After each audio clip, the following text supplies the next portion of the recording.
Stream. Okay,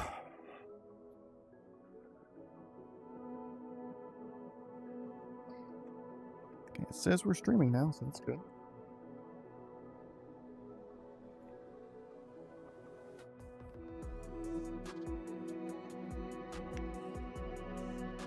I can hear myself, even better. Let's get back to here. Let's turn this on. Let's make sure my screen looks like I'm looking at something. It's been a while since I've done a VR stream. GPS, what's going on? Welcome back. What took you so long to show up to a stream? Let's see. Screen's finally loading in for me there. Cool. That looks good. Sick. Let's see. Let's give him a little laser pointer. Oh, let's see. We're at Georgetown, which is way down here. Even more way down here.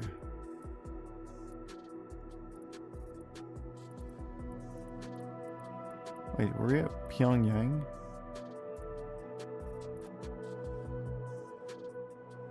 That's North Korea. What the hell am I talking about? I don't know. All I know is this is where we took off from or landed last time. So, this is where we're going to be picking up this time.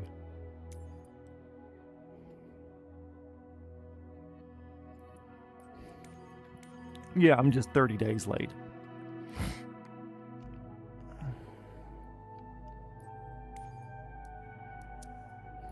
We'll do the Black Hawk. Let's see. Variants. MH60R. What's that look like? MH60T has the wings on it because it has the big tank over here. Does R have that? I don't think so, no.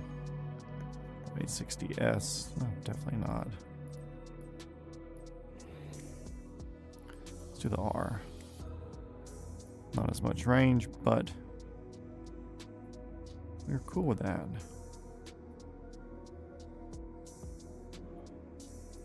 Royal Australian Navy. Ew.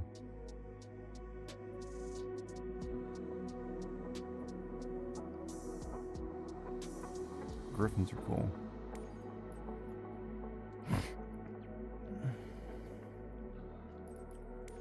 Fuel. Yeah, we got 2,000 pounds less fuel.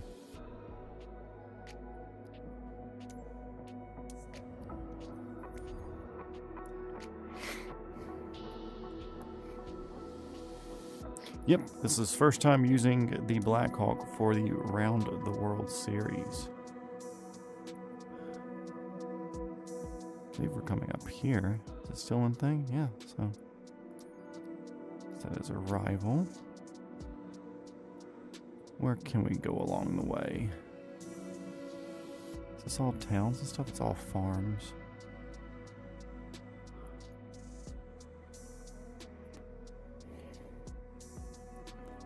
We'll make this a stop here. I think we'll do that as a stop. Or does this one make more sense? So we do over. Yeah, we'll do this one as a stop.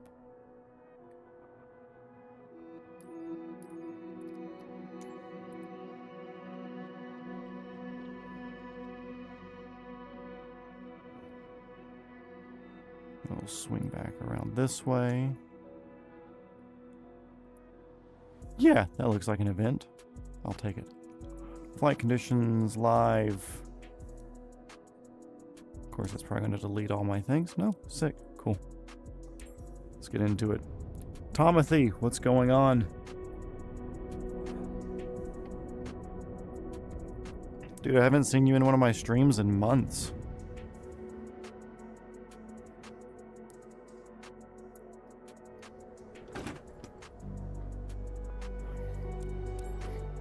Welcome to the Black Hawk. Wow. You know the things I have to take off. Ooh. Static port. I think they all say static port cover, but those are radars and lidars.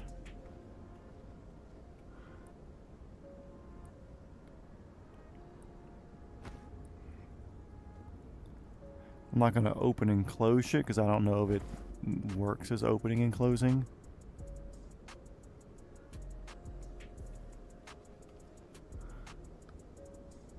Look, a griffin. I do know that a cool way to check the tail rotors on this is you pull out little stairs and you can walk up there and check them all out. Don't need to look in the door.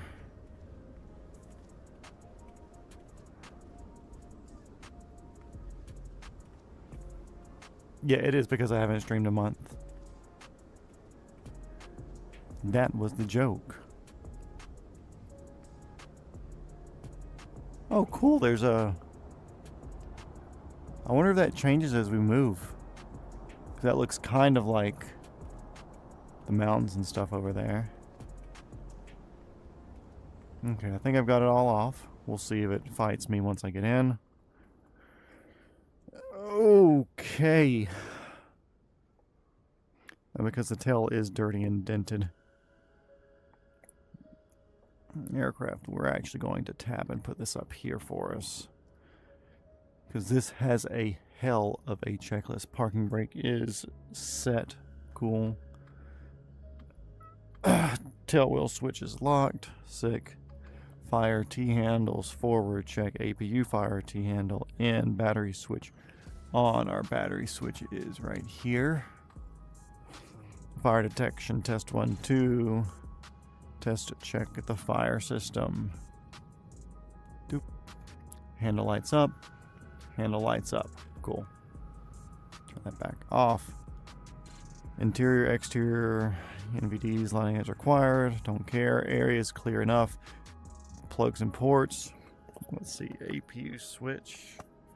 Itch my eyeball. Set air source ECS to ACU. APU, sorry. Gonna swap that down to that. Fuel pump prime to APU boost, which is right there. I have flown this a few times, getting used to it. So I'm somewhat familiar with the switches. I just don't remember the whole thing. Set both fuel pumps to on. See, Joe's are generators. Where are my fuel pumps? I think they're down here.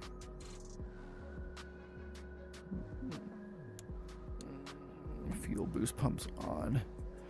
APU switch on. APU generator on. Sick.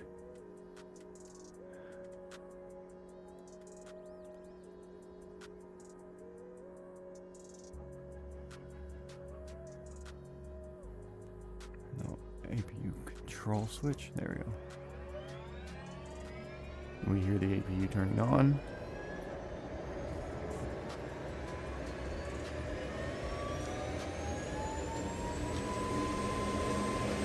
Now it's doing things. We're going to turn the generator on. Sick.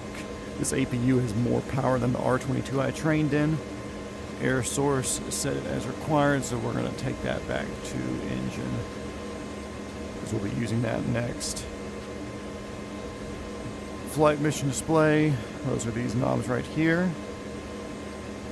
We'll be flying during the daytime. Move that just a little bit right there.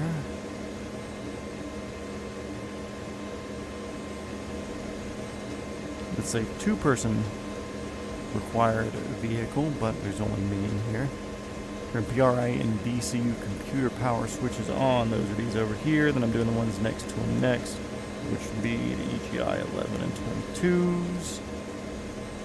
So that's right there. Blade fold switch and spread. It should be blade fold power there.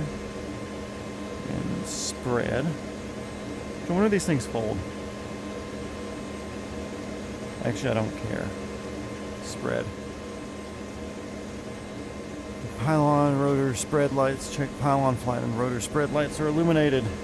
Yes, those are right there above that. Utility hydraulic pump switch on up here.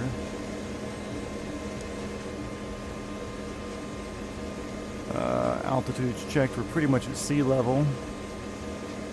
I should be able to adjust an altimeter. Let's see.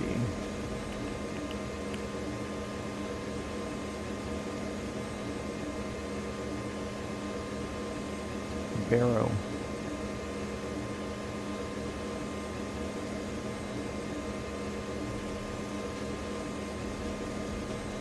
I'm assuming this is about where we're at. I'm gonna go one up. Okay.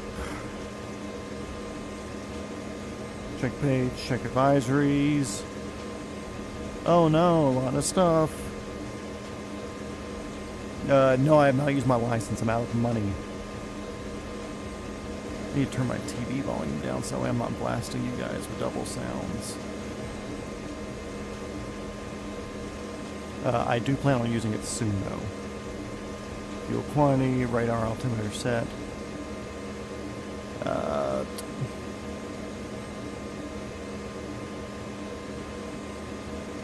Yeah, that's fine.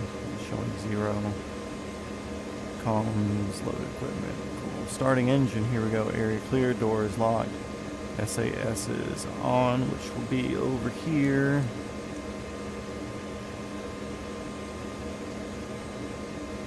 Stabilizer, auto control, stabilitor,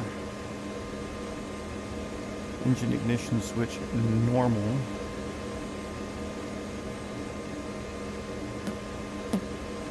I don't know which one's the engine ignition switch. Ah. Normal. Okay, so the fuel levers to cross feed. Boop. Boop. Boop. Boop. Cross feed. Lights, don't care. Actually, we'll do lights. So, position. Bright. This thing's flashing. Anti-collision, both. Daytime. Start at 1. Let the TGT say less than 80. Set it to idle. So engine 1 clear. Press the button there. Let it spin up. And watch our numbers.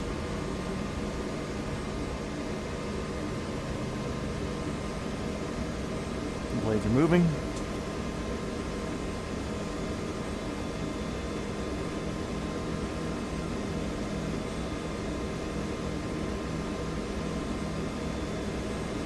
And we can click this up to idle.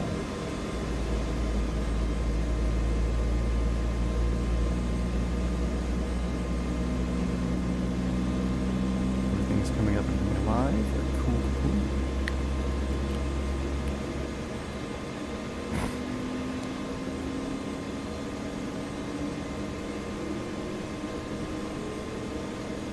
Yeah, I would love to use my license sometime soon. It's just not physically possible at the moment. NG is going to be a bit warm as it's trying to push.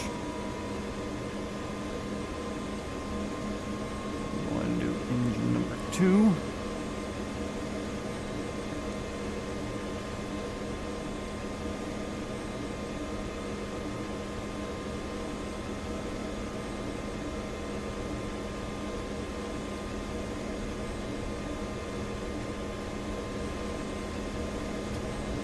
Idle. Robert Harrison, welcome back. All is well. Hope all is well with you as well. Match. Rotor brake off. Fun fact, you can start the Blackhawk with the rotor brake on. Position levers, cool. Fuel levers will set to direct. So,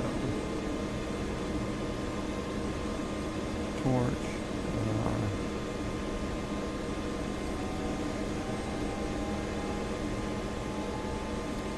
Get these matched real quick, and then we'll set it up.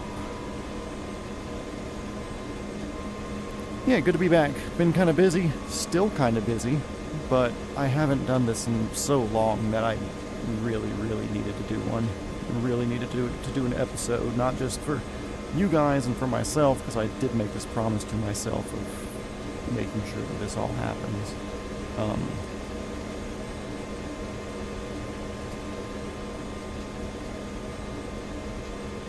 But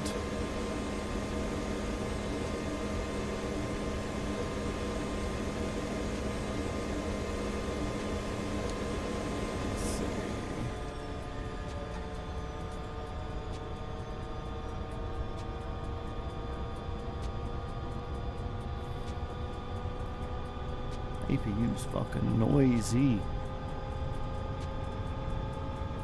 Pitot heat's over here somewhere.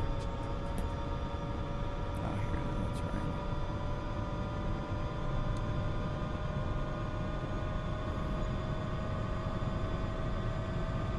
Like, I needed to do this again for myself, you know, I needed to get back in it. But Lynn, Sean, what's up? I have also survived long enough to see another stream, funny enough.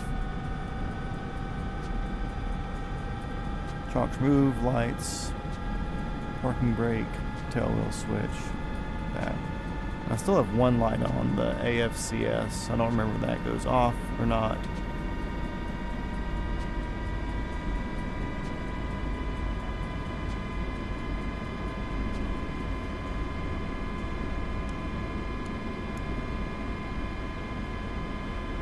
These are all animals, so what does it matter? Cool. Whatever, we should be good to ride. Let's put it back to our flight planner. No. I look like a flight planner. Why do those move? Put that on us.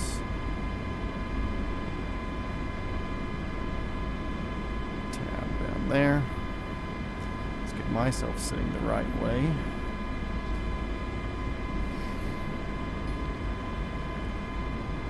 Parking brake off.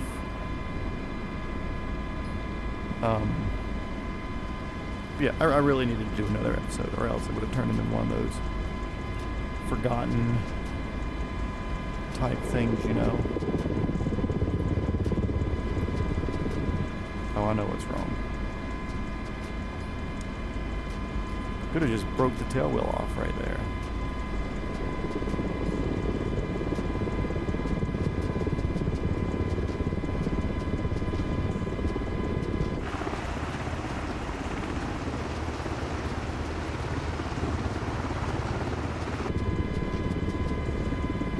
Not exactly a pretty day right now. We're kind of taking off directly behind us. It's going to pick up off the ground.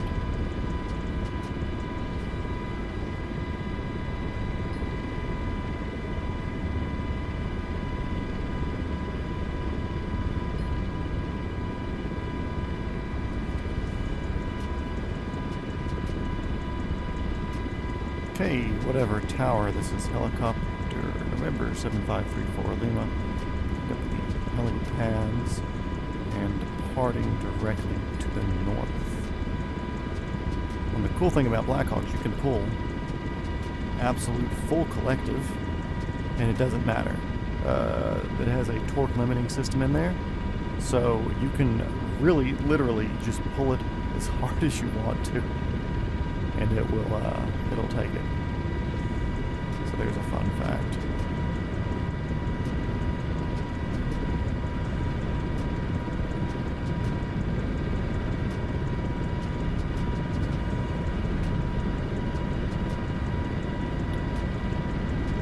Oh no, in my heart I'm November 7534 Lima. Look, November 7534 Lima, it even says it there. So, and you can see right here, above this fog. Let's go back in. There we go, feels a bit better.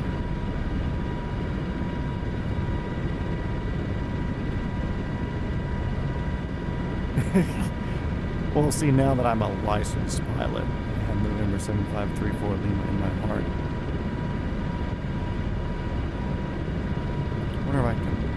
scoot myself down lower in my chair. Reset my view. Now sit up so I can actually be at a usable height for somebody who's 6'3" in real life, or 6'2" in real life. Okay, I still have the collective all the way up. I'm going to lower it down a little bit. Current speed that we're traveling is around 170 knots. Good, googly moogly. We are scooting, fellas. We have a lot of time to make up. Make sure we're still going to put altitude on the gain. There are hills ahead of us right here. Formally, November 420 Foxtrot Whiskey.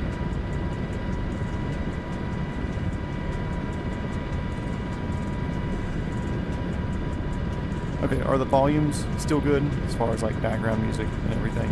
It's been a while, and I'm sure I've changed the settings, but if anything sounds off, if my talking sounds quiet, if whatever sounds not quite right, let me know, please. How much water do we have there? Not too much. We'll kind of favor to the right a little bit, just so we have something grounding to look at, but I'm going to keep climbing up. We're going to go to like 5,000 feet first. Volumes are good. Appreciate it. Sean, Lynn, glad y'all are here. Didn't know you're doing jujitsu, Sean, so good for you. You can finally beat up Belen. It's about time. I know she's been really, really rough on you in the relationship, so I turned you on. It says NA. NA. On.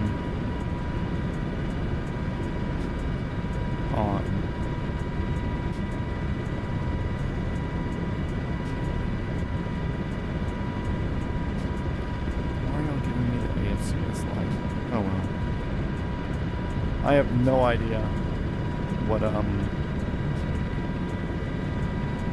I'm on SU3 or not.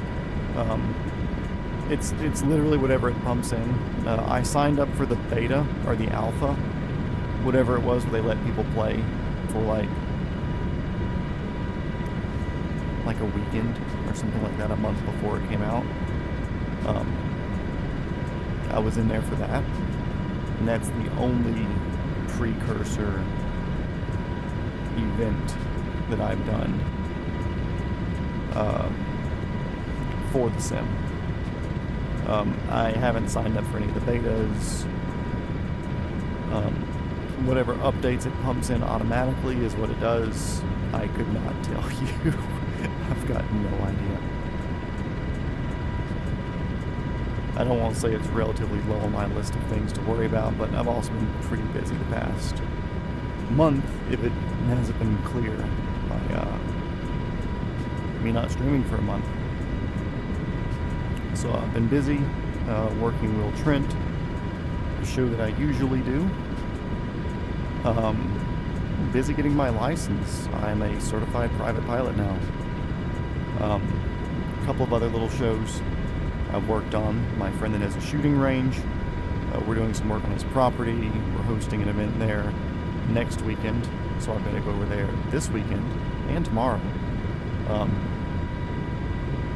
to help prep it, get it ready, and kind of get everything set up in meetings. We're only doing 120. It's unacceptable.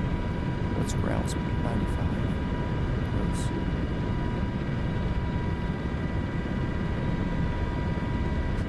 Also, I'm going to lock the tail wheel again.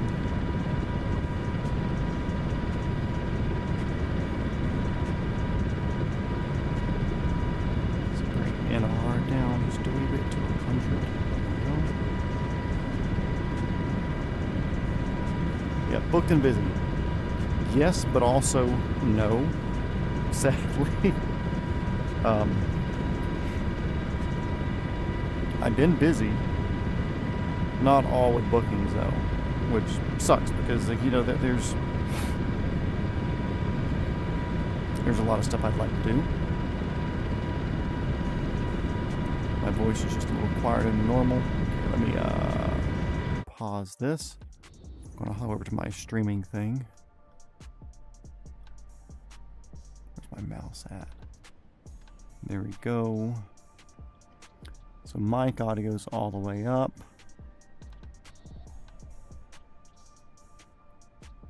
And turn music down a wee bit.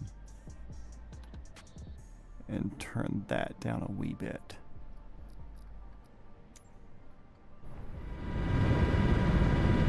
Okay, so anyways, I've turned the other things down just like a point and a half. Ladies, what do you mean, ladies?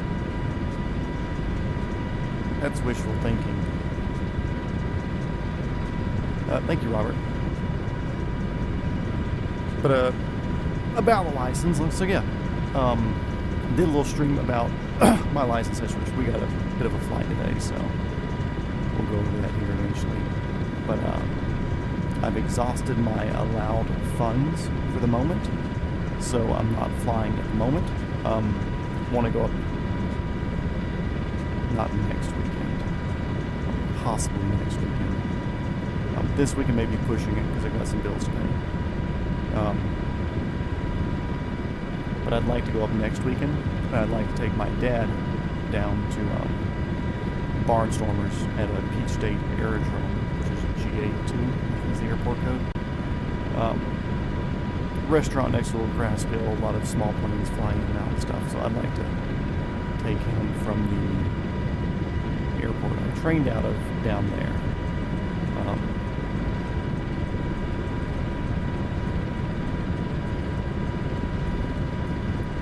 That's the fun part of what I'm doing, or just to foreclose with people, and then this first be folded over and over again. You have to get folded to learn how to fold. Thank you, Chuck. And Chuck, I did it at 41 hours with an asterisk beside it. And so since you're here, I'll go ahead and tell a story. So I failed my check ride first time. I was able to retest immediately the 0.2 check ride and passed. But my instructor, during all of the flights and everything, of course, once we pick up, when we get established on our flight, wherever you're doing pattern, usually it's once we hit the downwind, or if you're going somewhere, it's once you kind of get settled and moving. And you start lowering your power settings, you put the carburetor heat on because the manifold pressures are under 18 inches of mercury. You can get carburetor icing behind the throttle blade, which can constrict it and kill the engine and make you lose a lot of power. Anyways, my instructor always said, like, cool, and as you're on your approach and you're where you know that you're good and established, you can take the carburetor heat off because there's no need to land the carburetor heat. EPL airplane, I would like to eventually GA2. Because we have more like GA6. Yeah, so he's like, there's really no reason to land the carb heat on. I don't know how long it takes for carburetor ice to form, or any sort of measurable amount. But he said, you just take it off, and it's something that he had been taught, and people before him taught. Anyways. So when I was doing my confined area, I took the carburetor heat off as I was established on my approach down, and the DP was like, hey, why are you doing that? And I was like, cool, I've been instructed, this is what I do. So I did the approach, everything went perfect. My emergency engine failure, auto rotation, pick a field worked perfect. Auto rotation went good, approaches, everything fucking pristine. He said he was extremely surprised that I was just a 40-hour pilot. But anyways, we were coming back to the airport. He said, okay, just do a normal approach in for the 1,000-foot markers. Did that, and took the carburetor heat off as I was established on the approach and lowering the collective. And he said, okay, cool, that's going to be a non-complete because of that. And I said, okay, cool, well, I still want to continue taking the tests, that way I don't have to come back and redo even more. He said, okay, so we did another lap, did an auto rotation, fucking nailed it, center line, all that shit. Went back in, and he told the school owner and my instructor, and the instructor had just gone to lunch, or he was coming back from lunch. He came back and we all kind of sat and talked about it and thing. He said, hey, do you have time for the retest today if we go out and do a quick correction flight? He said, yeah, sure. Fill out the paperwork or whatever. Go do the correction flight. By the time you get back, I should be ready to catch you, and then we'll talk about it real quick. And then go outside and do it, or whatever. Or complete the paperwork and go outside, since we'd already done the full oral and everything.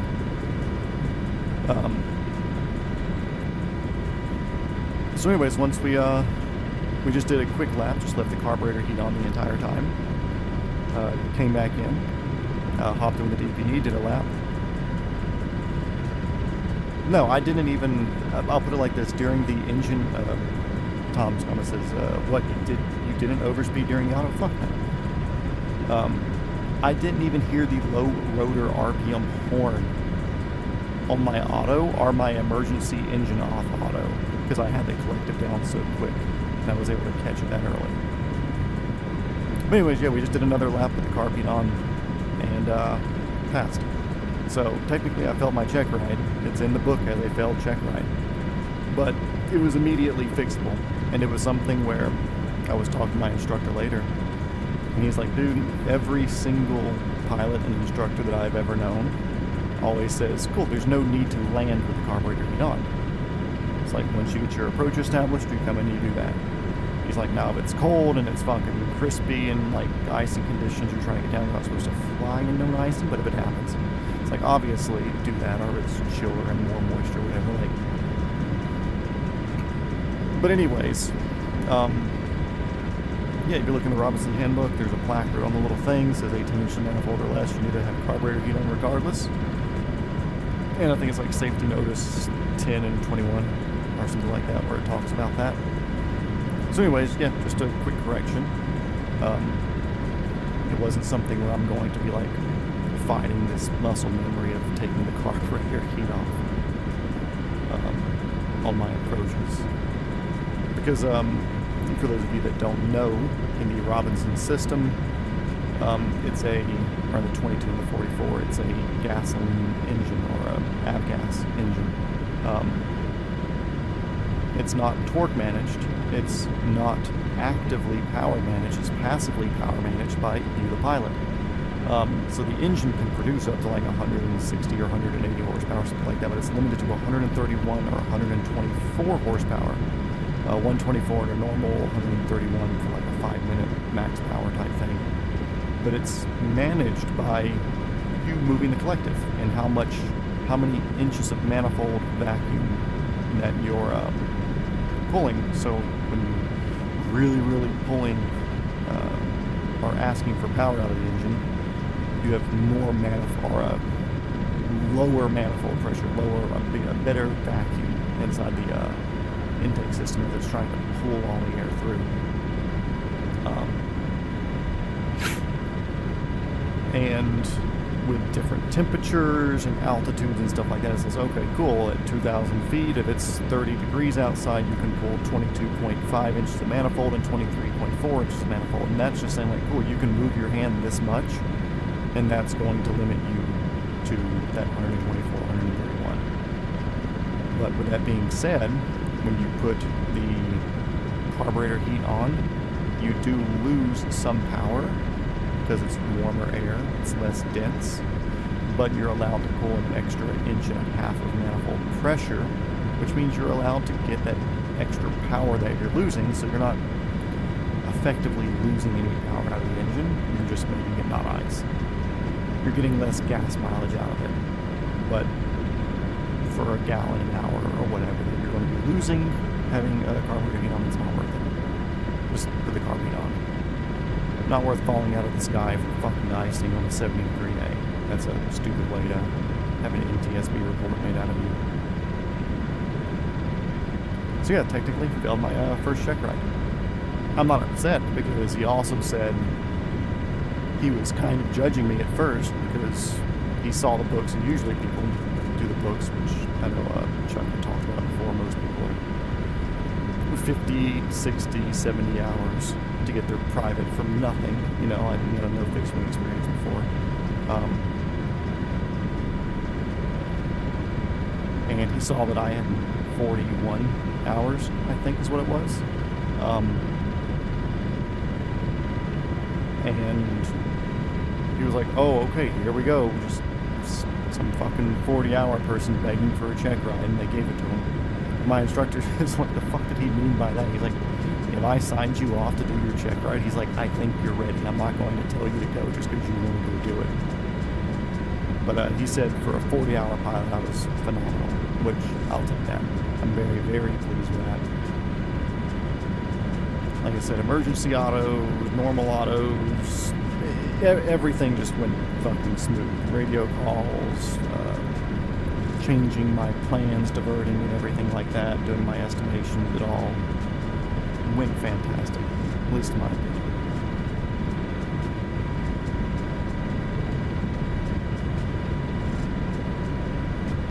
So what is new with everybody else? Or what else is new with me? Still mildly debating leaving the film industry. I love what I do, but at the same time, I enjoy working more consistently. Right now I'm working a day, 2 days a week, if I'm lucky. Airport over here will get low overflying as well.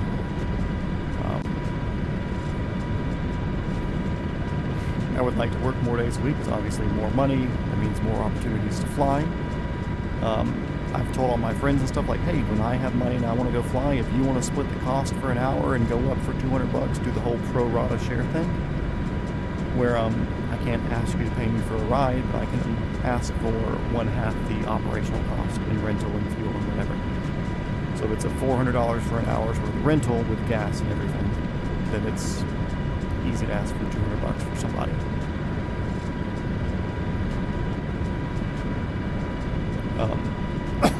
So of course, the more I'm working, the more I'm able to do that. I did have to come out of pocket pretty heavily on the end. One, because it was more expensive than I was expecting, with a couple of unexpected costs. Like the DPE, the exam was $1,100. So that alone was like, shit, I was not expecting to spend $1,100 that day. On top of that, the money that we get allotted, I was gifted or given $15,000 for the lessons, because that was going to be like down payment for a house money, but as a gift from the parents. But they said, hey, if you want to use it for your PPL, then we'll be okay with that, and we'll write the checks to the school. So I did that, but the $15,000 ran out because of ground time and everything else like that. Interesting comment from DPE. Respond. You're ready for the check ride. I still live in this time, so oh yeah. Dude, like I'm looking for people to fly with now, especially people that have helicopters that I can borrow. Yeah, like I want to go fly places with people, you know, like cool, like people with like little Cessnas and shit, as long as they don't mind flying at fucking 80 knots, you know, like a little Cessna 152 or Cubs or something like that. Or hell, even other helicopter people, like to go fly with them somewhere. It'd be great. I would really, really enjoy that. Yeah, anyway, so yeah, the $15,000 ran out. So I had to come out of pocket for my last like 3 hours or so, which they still gave me at the block rate, just since I paid everything in a block rate to begin with. So nice of them on that.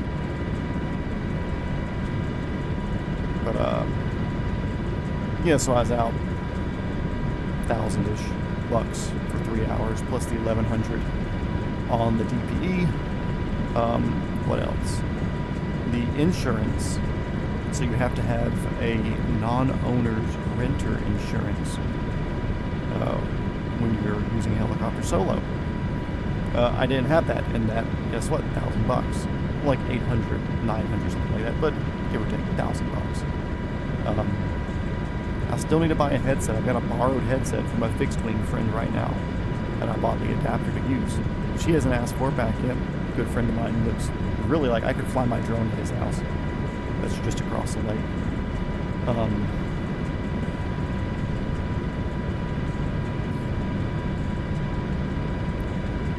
But anyway, so like I still haven't bought a headset yet. That's something I'd like to do. I'd like to have my own headset. $1,000. But anyways, yeah, there was like an extra $3,000 or $4,000 on top of this that I wasn't expecting.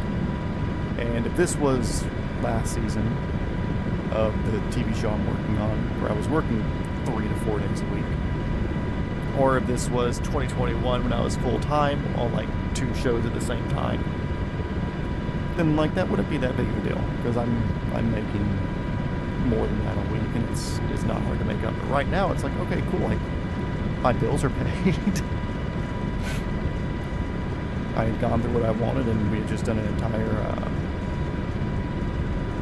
with a NATO connector. If it's the U174 connector, then yes. Which would be like the military plug, but it's the helicopter plug, a U-TAC-174.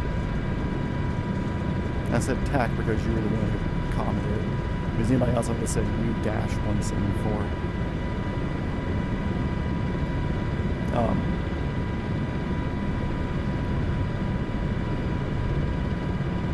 But yeah, so there was like an extra $4,000 that came out of pocket on that. For that, little things. Of course, beforehand, I was paying for the ground school online, which I've canceled. So I don't need ground school anymore for private. I've got my private. I'll be buying it soon enough for instrument, because instrument's next on my list.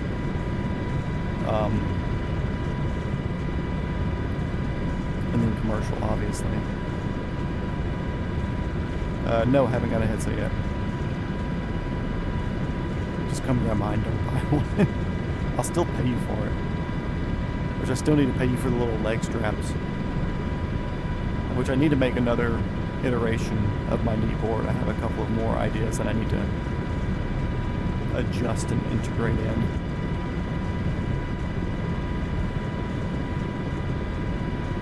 Especially because Tom wants to use one of my kneeboards down there, so I need to send one down to him once I get it figured out of how I want it. Not like you're doing anything with it. Who knows, maybe you want to fly helicopters, you're just waiting for me to get my CFI so I can train you.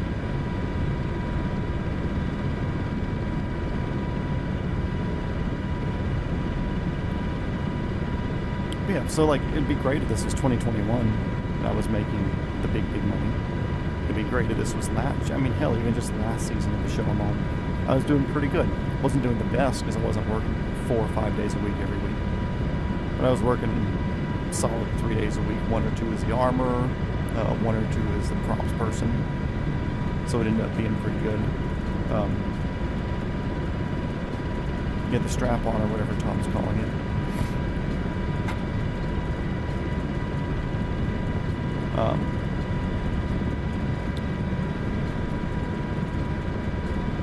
Yeah, so anyways, looking at leaving film industry, I really love it, but it's just super inconsistent. I've heard rumors that it's going to get busy again here next year, but I don't want to hold out for that. You know, it's cool, it may get busy and I may do good for a year, but then we'll have COVID 4.7 and shut down for another 2 years. We'll have another strike. Guaranteed we'll have another strike within the next 2 or 3 years. And then I'm down for another 6 months because of that. NATO plug is 174. I know there's a thing with like high-end pendants and shit like that, so I don't know if it's any different, but I assume it's just 174 is 174. But it's like, yeah, don't get me wrong, like 2021 I made around $120,000. I did really well for a young man working. Only 8 months out of the year, you know. But with the way everything else slowed down, 2020 was dead. So you can go and split that money in half. So $60,000 2020, 2021. 2022 was like a $60,000 year. 2023, maybe a little bit less. 2024, even less. Or no, it kind of went back up last year because Wheeltrain came back, but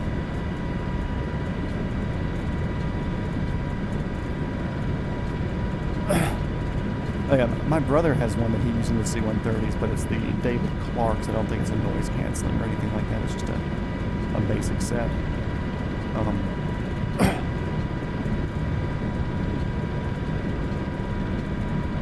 yeah, so it's like I could keep doing film.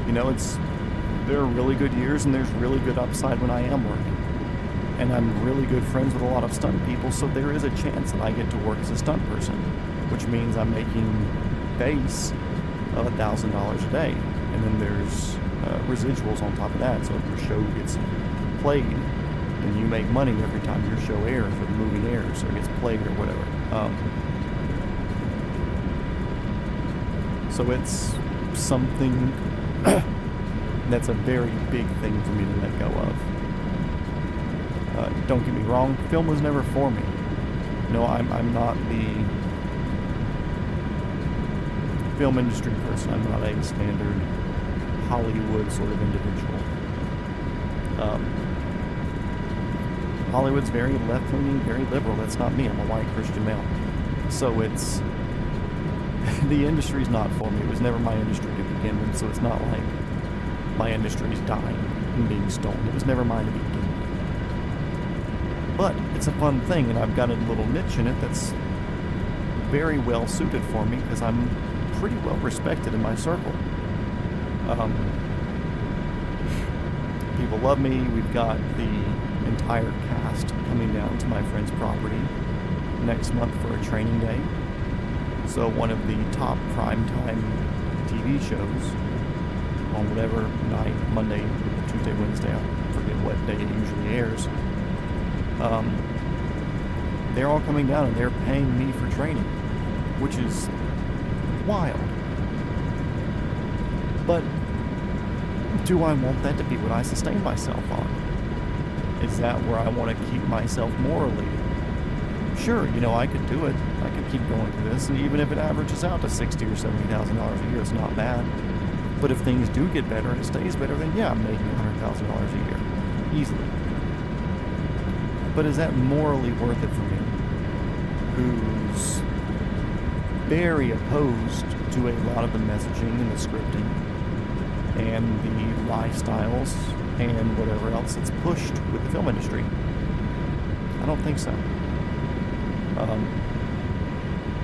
I turned down just about a year's worth of work during COVID because I refused vaccines. And that was morally not where I wanted to be. And I told them no. So that's I've already given up $100,000 for something I believed in. There's been a handful of shows I've been asked to work on, and I've looked at the scripts and I've told them no thank you. So $1,000 I've turned down. Could I keep doing that? Sure. But do I want to keep doing that? Do I want to keep supporting people who wouldn't support me? And the answer's pretty much a resounding no. I do have an opportunity to work with my neighbor with Georgia Power. I don't want to jinx it. It'll be a pretty cool gig. Or cool as in consistent. I get to travel a good bit. They pay very well. Company truck, phone, laptop, credit card, all the above, all paid for by them. So that in itself, it ends up being worth and value to a six-figure job for somebody who doesn't have experience in that world, which is great because they're looking for people who are managers and stuff like that. And if I do nothing else, I'm just a huge manager.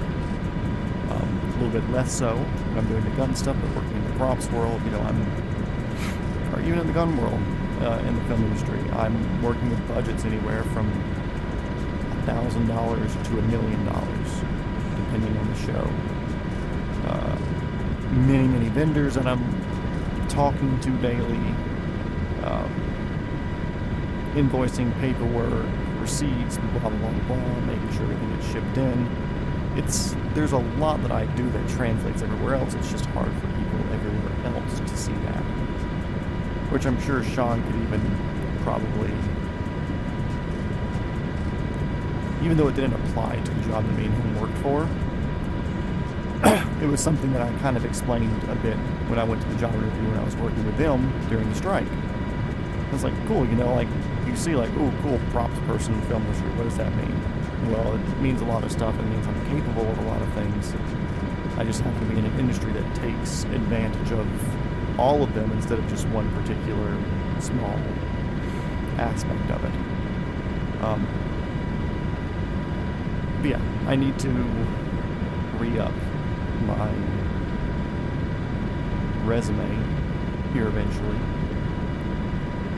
And when I say eventually, I mean in the next week or two. And get that sent in. And let him know that I haven't sent in, so I'll have him as a reference on there as well.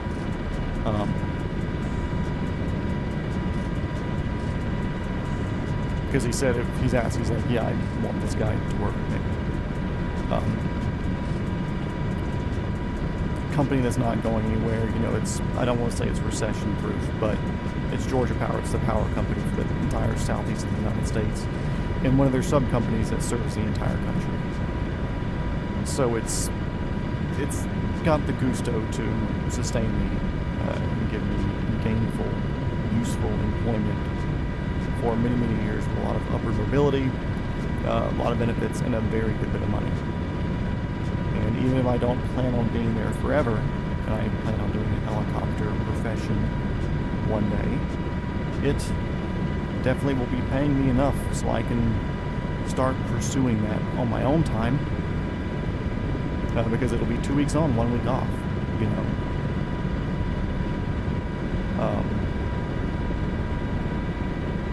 So I'm very, very tempted and leaning into that. And as much as I would hate to tell this production that I'm working for now that I'm leaving, you have to look out for yourself. And for the younger people watching this, because I know I got a few younger viewers, look out for yourself. Even if it means taking a pay cut, I'm just getting lucky that this one's going to end up compensating decent enough once it, but like you have to morally take care of yourself. There's no reason for you to be miserable with where you're working, not wanting to go in. You've got no reason to hate yourself for going to work. You should enjoy the people that you work with. You should enjoy what you do. You should be challenged, which is a big thing.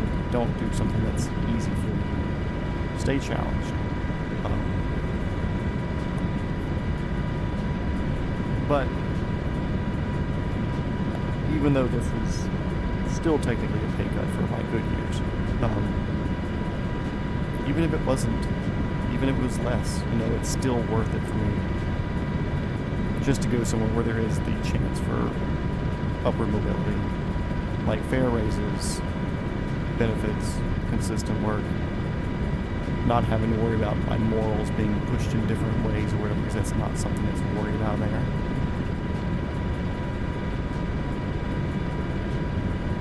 So yeah, I'm very, very, very, very strongly considering, where basically my mind's made that I'm going to put in the application and go through the interview process if selected. And if offered, I'll be taking it. Which, like I said, it sucks to do that to the people I know, I'm big friends with, you know, like a lot of these main characters on this show have my personal cell phone number, and they'll reach out to me and talk to me. So it's not like I'm like, oh man, I don't get to see Tom Cruise anymore. Like, these are smaller fry people. You know, it's not like I'm leaving people I'll never see again. Like, these are all normal ass people, give or take, you know.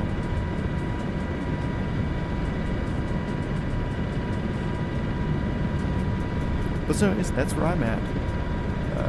Can attest as well. It's worth it to take a pay cut and do something with a better trajectory and chase a dollar and feel we don't enjoy it. Oh yeah, 100%. Is there a dollar limit to that saying though? Potentially. You know, if I was making a consistent $250,000 a year to do what I was doing right now, I would do what I'm doing right now. I can put up with it for $250,000 a year. but I would still have no problem walking away from it. Does that make sense? Like right now, I've got no problem walking away from it. Now, if they were paying me $1 million a year, I would still have no problem waving goodbye to go work for $80,000, $90,000 a year somewhere.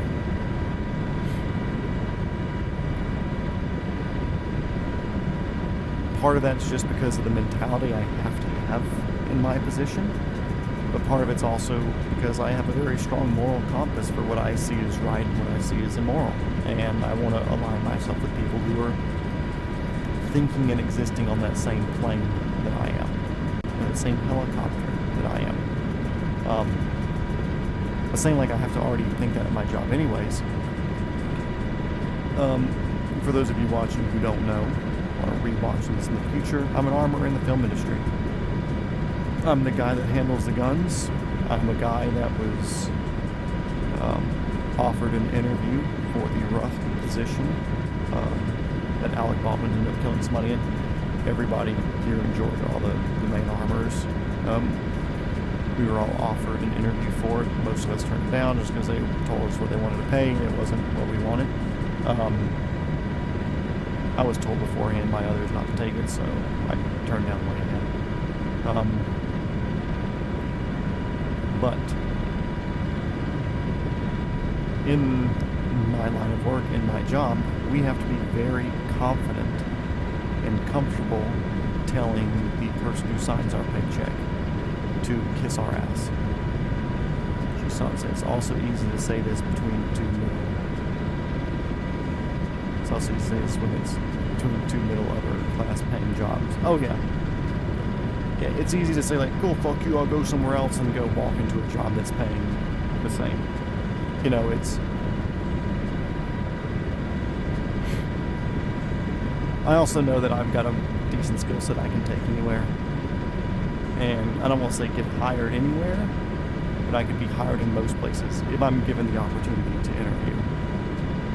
Just like the place me and you worked, AAI, like, I don't know if I would have gotten the interview, or if I hadn't have gotten the interview, if I would have been picked for my resume.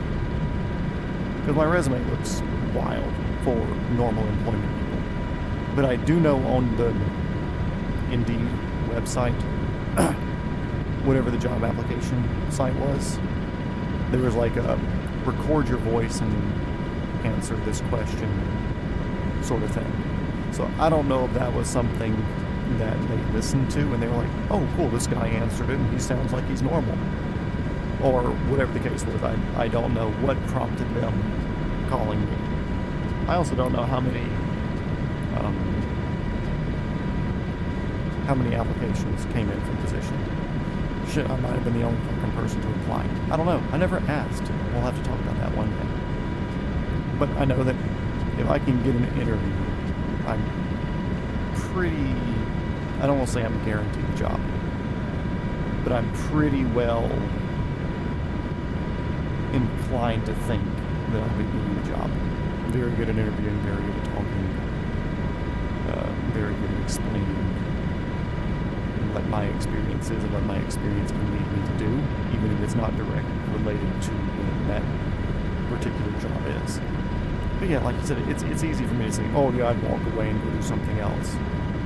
A lot of people feel like they have that luxury. And I don't want to be like, cool, if you work at a shitty job, then you can just go work at another shitty job. But if you have a normal person job, there's a chance that there's a lot of other normal people companies out there. And you can probably go there and get the job, and if they ask, cool, why are you leaving? So I'm like, cool, I had a giant moral issue with the way that they were running things. And when it was brought up to management, it was something that they were not interested in discussing changing in their workplace, and it looks like your workplace does not do this, and I would love to work for a team that happens to align with me morally and actually work to do a better job. And cool, bing, bing, bing, bing, bing, hired. Like, you whip out some shit like that in front of somebody and like they know that you're real. Which I don't know if you ever did it, Sean, but I remember talking to you about where you work now. Because you were talking about, like, you were looking at them, but they were like, oh yeah, well, we're going to be paying you less than what you're making at your current place. And I was like, cool, fuck it, go interview. Like, at least you know what it's like over here then. Like, go interview. And if anything, say like, hey, I understand what you're saying. I would still be extremely interested in interviewing and talking to you, because even if you don't think I'm a fit for this particular position, I think that I am a good fit for your company, and I want to be prepared whenever you have another position open up that you think would be better suited for me. And I think you said that you had mentioned it to them and maybe it came across wrong to them or whatever, but even that, I don't know if they even remembered you doing that. But I think that in itself, if anybody does that, that sticks in somebody's mind, and they're going to think about that later when they're hiring. I don't know if that had a role with you getting hired this time. But I don't want to say there's a game or a trick to getting hired somewhere. But as long as you're mildly capable of doing whatever the job is, you're pretty well sorted. You can pretty much do whatever you want. You can get in for the interview. You can get the job as long as you can play it the right way. And maybe that's a little bit of confidence that I have, because like I said, if I was making $1 million in film and they were still doing or about the same as like what I'm dealing with now, like I would still work for it, you know. There's a few other productions that I've worked for where it's like, okay, cool, that's what it ended up just being consistently all the time. I'd have no problem walking away from it. One, I know I can interview normal places and get a more traditional, normal type person job. But I also have that strong moral standpoint. I would give up. I don't think there's any amount of money that would make me stay to do something that I don't like. I mean, sure, I can make up the, well, not make up, but I could just say $1 billion, you would stay for $1 billion. One, nobody's going to pay me for that, obviously. But even then, if you're not willing to walk away from it, then you're able to be bought for a price. And that's not a good way to be. I think James O'Keefe said something about that. He said, I don't want to say a gotcha journalist, because he's actually a solid journalist. He just finds all the shitty people, and they think he's a gotcha person. But really, he just finds the people that deserve to be got. But he was doing an interview somewhere, and he's like, look, I'm busting these politicians. I'm busting these big business owners and stuff, because he's like not the CEO of Disney for doing some shit like it. Like senators and like sitting officials. He really fucking catches people. It's like, cool, like, people have offered me money before. I've turned it down. Because that means you can be purchased, and that means you don't morally stand somewhere, and you have to morally stand for something. And that's something I'll morally stand behind, saying that you have to morally stand for something.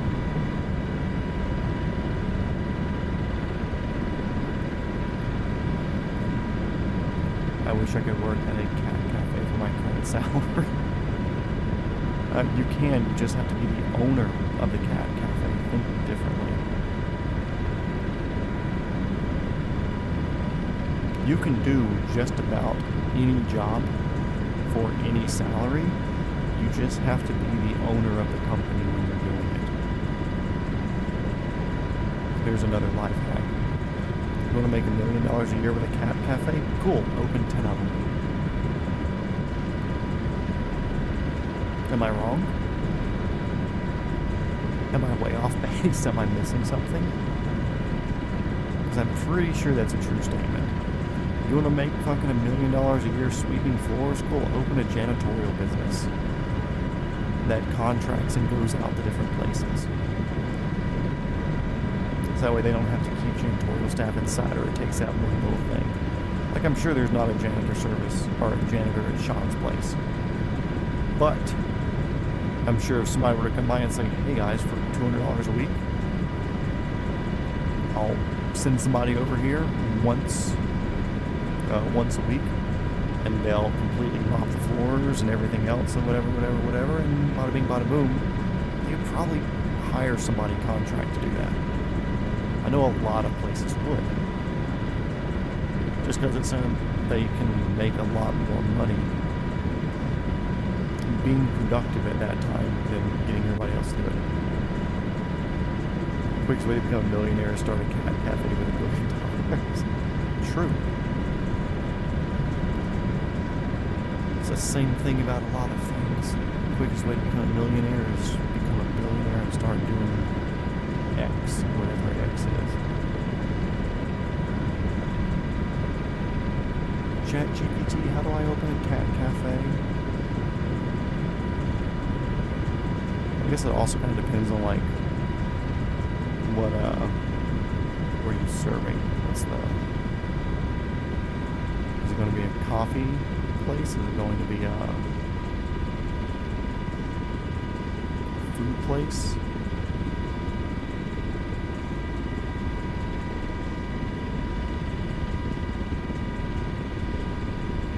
I don't know why I just climbed up 2,000 feet, 3,000 feet.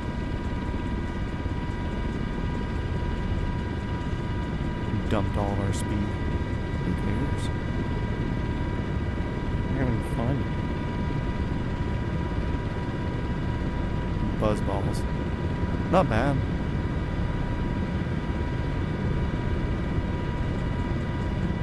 Lol Cafe.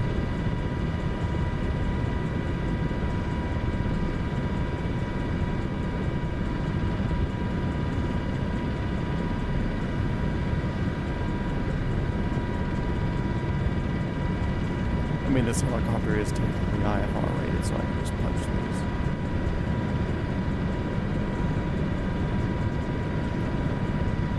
You should see the images. ChatGPT generated from my designs. Yeah. Dude, there's a lot of things that AI doesn't... I was listening to Rogan the other day. And I forget who he was talking to. It was two people that was in the podcast with him. But they were talking about AI and stuff like that. And there's so many things that we can go like, oh wow, this is something easy to figure out. Like when I say, okay, cool, I'm looking for a 4-seater helicopter with or like minimum 4-seat helicopter. That's something that's like currently flying, modern-ish, modern-ish, you know, like made since the 70s. That seats 4 people, that has the smallest rotor diameter. And I plugged it into one of them, and it was like, okay, cool, well, we're looking at all this. We checked all these things or whatever. It's like the Robinson R22 has the smallest rotor diameter. And the 44, the Bell 206, no. I was like, oh, cool. What about the MD500? And I was like, oh, wow, you're totally right. The MD500, that's a good thing to point out. I was like, why didn't you point out? MD, McDonnell Douglas, or just MD, you know, it's a pretty fucking popular company. MD500 is one of the most universally loved helicopters. Like, why couldn't you figure that out? And I asked them that, and it was like, oh, well, something. Didn't pop up in this search, no. So it was kind of excluded from the results. And like, sure, whatever. I care, but I don't care. But then again, you ask, like, cool, what's 7,437.3845 times 6,403,547.69? And it will just give you the answer. And it could look at you and be like, man, this human is so stupid for not knowing how to multiply these two numbers together. Just like we can look at ChatGPT or Grok or Deep Search or Deep Think, whatever, Deep Sea. And we could say, oh man, well, this thing's so stupid for not figuring out which helicopter has the smallest rotor diameter. It's not hard. There's only like 50 helicopter models that are available. Just kind of make a list of all of them and say, cool, what's your rotor diameters? Easy. It can be useful to start research, not to do all the research. I learned there are fabric-specific laser cutters from GPT. Oh yeah, it's a good place to get started. Because a lot of times, you still need I won't say substantial, but you still need a lot of human input to get certain types of projects done, or to get certain types of things done, because it takes some of the logic and reasoning that right now that only we're capable of in nature, and produce like an optimal camouflage pattern. And then it just starts giving me like dudes wearing multicam. And I don't know if it's telling me multicam's good, but it's incapable of thinking in a way that somebody like what's that company that makes the thermal blanket with like the Revel, R-E-V-L, R-E-L-V. Like it's incapable of doing something like they do. About a year and a half ago, my dad had a pretty substantial. About a year and a half ago, my dad had a pretty substantial heart attack. And Sean said something else. Substantial heart attack. And Sean said something else. He said. And from checking out the sites, those who make them learn. For just $700K, you can get a laser cutter the size of a warehouse. That processes roller stills of 15 kilowatt laser. Jesus. Full gantry system just to cut out giant caterpillar-sized things. Something. Yeah. So I took a picture, or I may have had. We may have had a PDF file, but of his EKG from the ambulance and like some different readings and charts and stuff from the hospital. And I was like, hey Grok, because I use the X's AI. I said, hey Grok, I've got a couple of pictures of some medical stuff from my father's recent trip to the hospital. We've already picked a plan of action. We've already discussed with doctors or whatever. This is just me testing your ability to see what you're capable of. So if you could look through this information, tell me what you see, tell me why you see that, and like tell me things that could be a cause and how to fix it. And it's like, hey, cool, look at this. Why do you hate Grok just because it's the name? I was like, cool, yeah, we see these couple of peaks here on graphs number 1, 3, and 5. These high peaks can indicate this sort of condition, which means there's different sorts of pressures at whatever levels in the heart, blah, blah, blah. Anyways, give like a full breakdown and explain a whole bunch of stuff, give a whole bunch of different treatment options. I did the same thing too because he had a little mass in his prostate or something, so I uploaded the same information, charts, whatever. And it broke those down. Said, hey, cool, this is all this. This is explaining it all in plain English so we can understand it without the doctor speak. And, it ends up helping and getting pushed in the right direction in a lot of ways. And of course, it's also possible it's completely wrong, which is like, hey, give it to us in plain English. Don't worry, we're not taking any of this as a lesson or a prescription or whatever. We're just using it to help familiarize ourselves with what's going on and hopefully helping us understand what's happening there. These little weird random hill mountains of wild.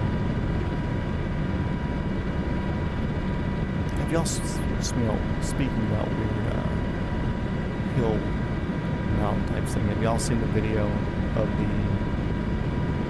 beekeeper lady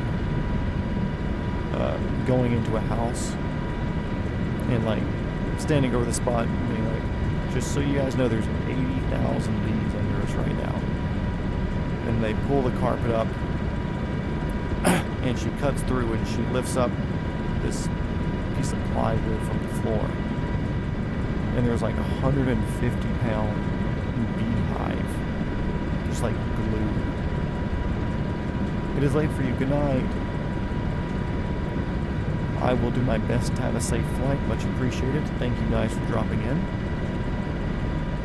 Hopefully we'll do a few of these a bit more often as I'm getting settled into my new wild schedule. But again, thanks for being here, guys.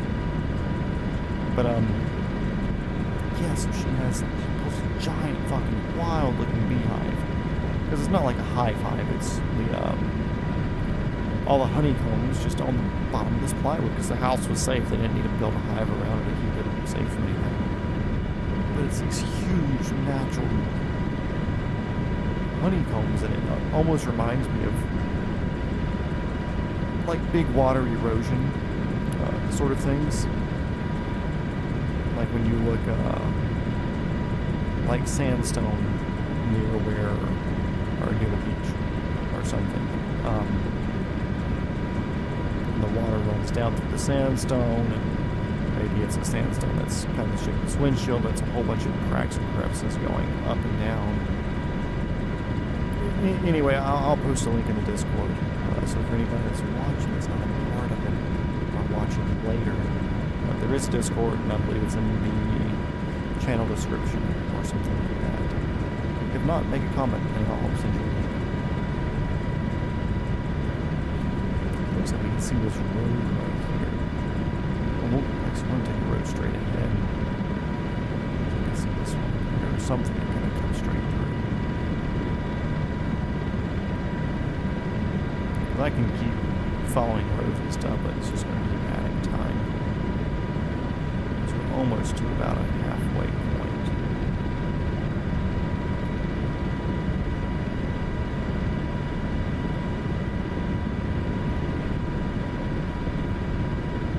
.6 miles. And at 170 knots.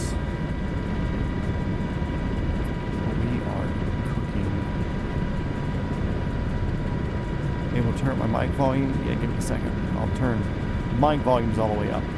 It's a turning down everything else that I need to do.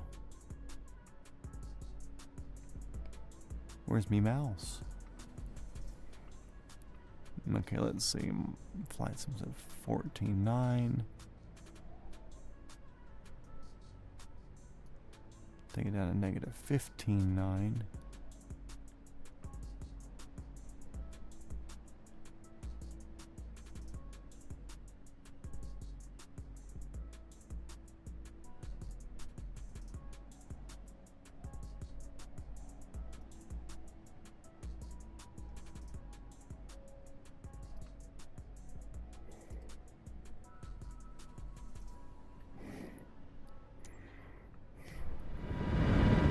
Okay, let's try that on for size.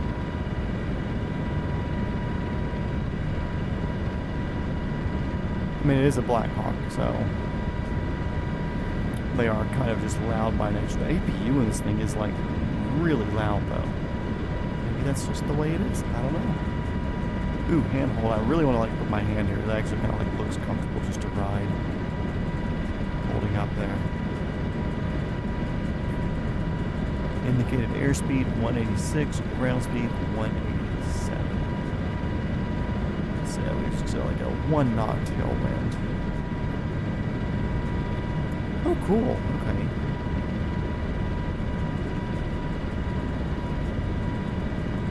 So this gives me like a legit wind readout, like wind at 75 and 8. The wind's like over here at 8 knots.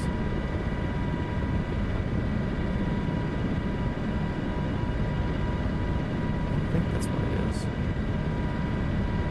Kind of makes sense.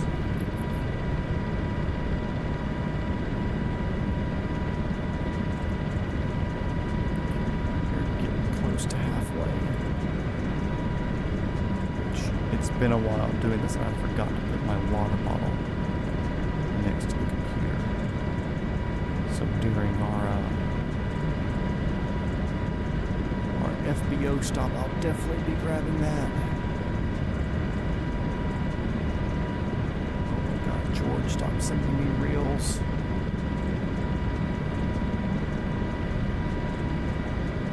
So, STL River Helicopters, Matty LP, the guy that flies a little Blue 22, landing at different restaurants and stuff around St. Louis. I've even done a couple of streams, like recreating his videos, or a couple of videos, no streams. Anyways, I follow his YouTube. Obviously, I'm a YouTube person. I'm a long-form video content person. That's what I do. Also, I'm a guy who checks my messages. The first thing I do when I log on to Instagram or Facebook or whatever, rarely Facebook, I pretty much just use it for Marketplace. But whenever I log on to Instagram, the first thing I do is I check my messages. I don't scroll stories. I don't go down and get lost in reels. I check my messages because I use Instagram to talk to friends. That's it. Plain and simple. Anyways, got a one friend, love him to death. But he will send me like 10 reels before checking any messages. And that could be over the course of a week. So he sent me a message on Facebook earlier where it was a clip from Matthew Lombard, or Matty LP.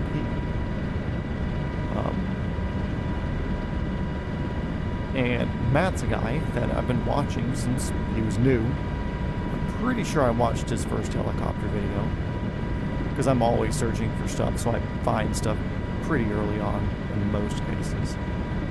I'm just a hipster like that.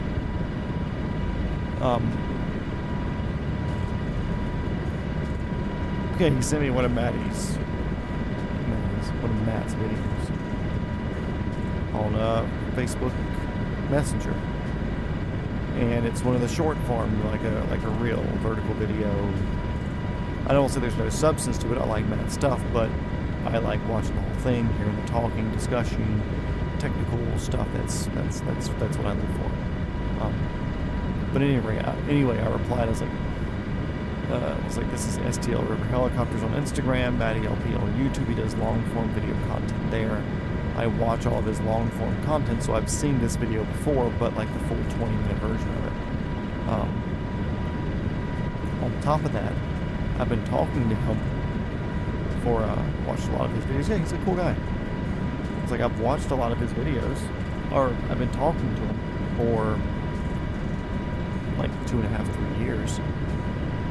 Just because I was picking his brain before he was, I don't want to say famous, but before he was a lot more popular. So I had a lot of communication open way back then. I was asking him questions about my sim setup before I even had it set up and running, because I wanted to know what sort of things to practice.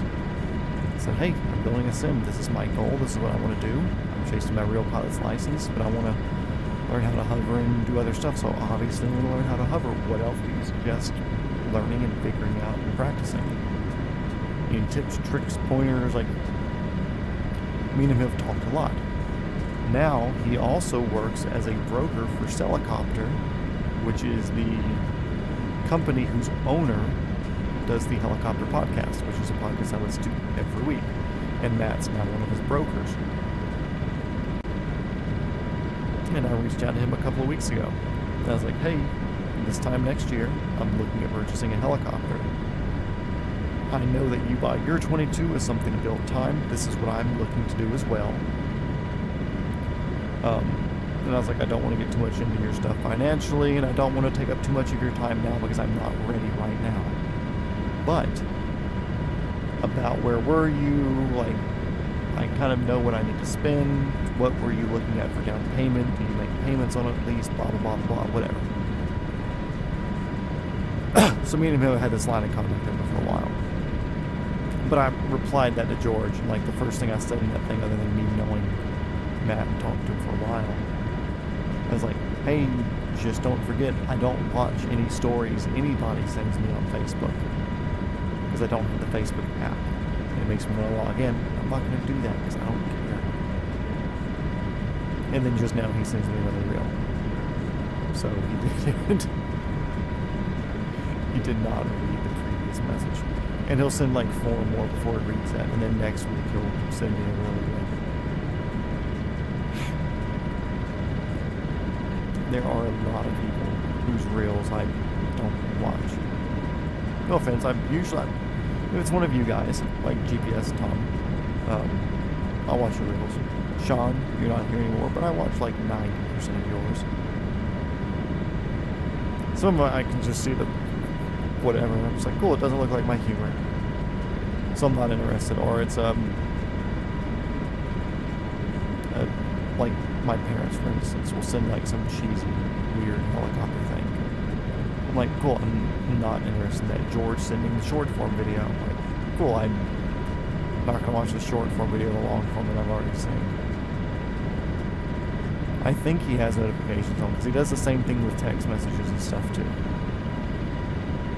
Like he texted me today and then he called me.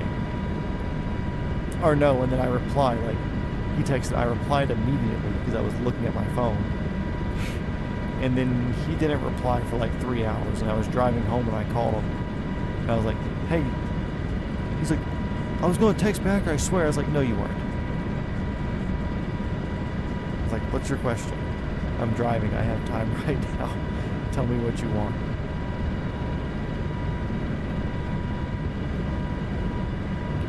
But he's telling me about one of his friends who does stunt work or whatever, but he knows that where he lives. He's like, hey, do you have the information for the stunt coordinator or whatever on Will Trent? I was like, dude, I've been barking up that tree for 2 fucking years. I have been telling him every single person that I know that's a good stunt person, because I work with a lot. Like, that's one thing that I don't want to say people should realize, but most stunt people work with their particular group of friends. And they'll only bring on people that them or their friends know, which is smart, because then you have somebody vouching for you or for somebody else, and you get good hires that way. But here's the thing. I work on a lot of different productions with a lot of different stunt coordinators, with a lot of different crews, with a lot of different casts, with a lot of different actions going on. So I see stunt people of every shape, form, and skill set, and talent. And I'm friends with a lot of them because a lot of them are pretty cool people. So I probably know more stunt people that do this particular sort of thing here or there than your stunt dude who's worked with the same 20 people in the past, which, sure, feed your friends, feed your family. I'm all for it. But like, if I give you a suggestion of somebody who's good, I'm giving you a suggestion of somebody who I trust, which is a big thing. I'm not going to give you a crap recommendation. That's plain and simple. Yeah, everybody who I've suggested for the past 2 years, I've never seen them a day on the set. I've never seen them work or heard of them working on the show. So I was like, dude, I can give you his information and whatever, but I'm going to tell you now, I'm pretty sure my suggestions are all cursed. I'm pretty sure no matter what I say, as soon as this guy is connected to me in some way, shape, or form, he's never going to fucking work for him. Sorry. It's just not going to happen. It's basically a no-go at that point. If I suggest him, done. I was like, I will say that the assistant is this guy. The assistant's usually doing most of the work and the hiring and the referring people. I was like, this is his name. If your friend has connections, you can find him. He's a local guy. I suggest going through him. That's going to be his best bet. I was like, I can promise you, as soon as I say something, he's never going to be hired by them. Which it also sucks, because I'm a really, really good gunplay person. I can make all the gun stuff look realistic. I can fall down, all the basic stunt people think gun related. I'm also a very good driver. Put me in something with 4 wheels and I can make it do whatever you want that thing with 4 wheels to do within the realm of physics making it possible. Because in my heart I'm a car guy. But since I've been working as an armorer for so long, which is not a stunt job, I'm just kind of known as the armorer. And on top of that, the stunt people know that armorers make more money than the crew people, so they just assume that I make as much as they do, which is also wrong. I make about 1/3 of what they do. Maybe a half, somewhere in there.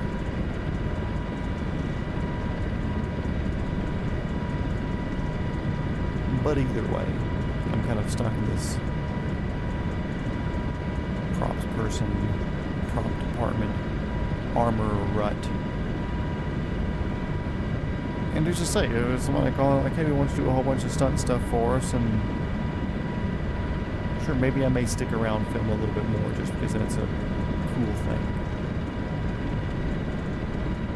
But I also feel like I'm still morally separate, and it's not going to be something I do forever. It would just be cool to say that I did some stunt work. Yeah, driving is easy.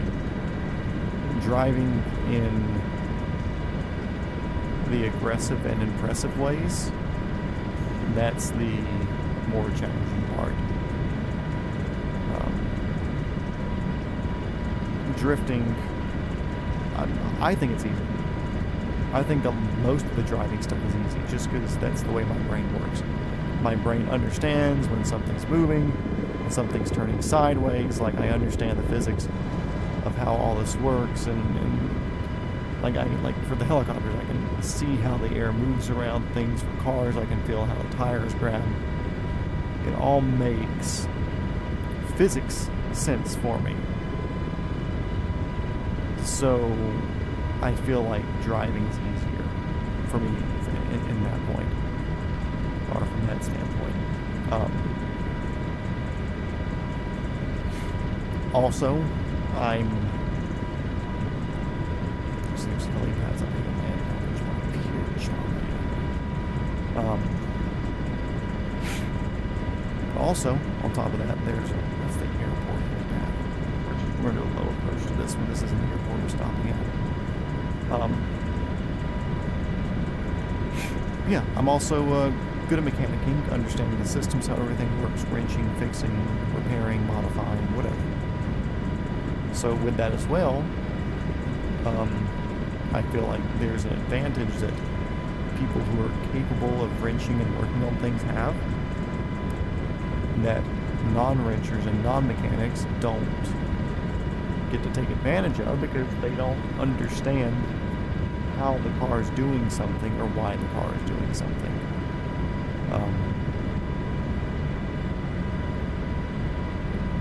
Which that's another hint for anybody watching, or a tip or whatever. Get your hands on and understand how something works physically. If you want to fly, you have to do that anyways, just because of the way that licensing and knowing the parts and pieces and bits and bobs.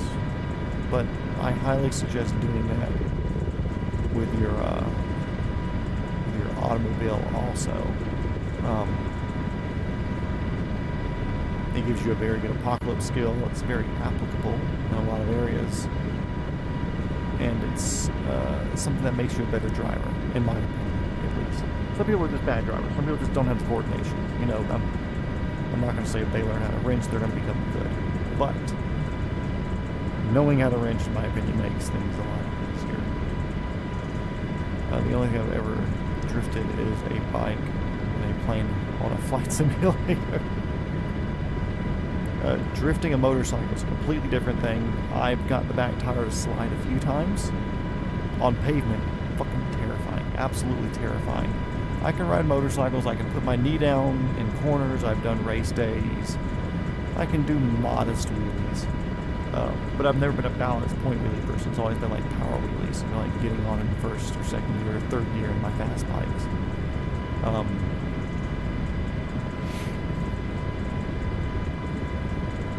I'd like to do more on motorcycles. I just need to buy another one to practice and get some time on.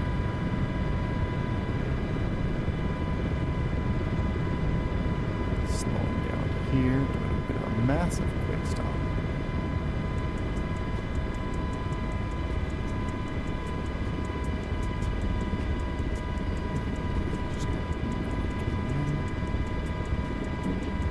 Probably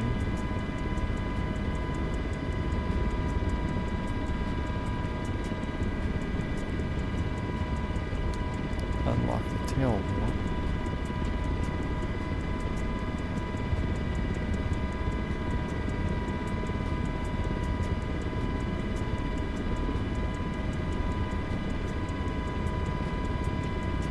I believe my tail's down right now. Oh no. This is like a mid-tail wheel. It's not a rear tail wheel, which is weird. I know on like a lot of domestic hogs they have like a fully rear-mounted tail wheel. This one's like a mid-mounted tail wheel, which is weird.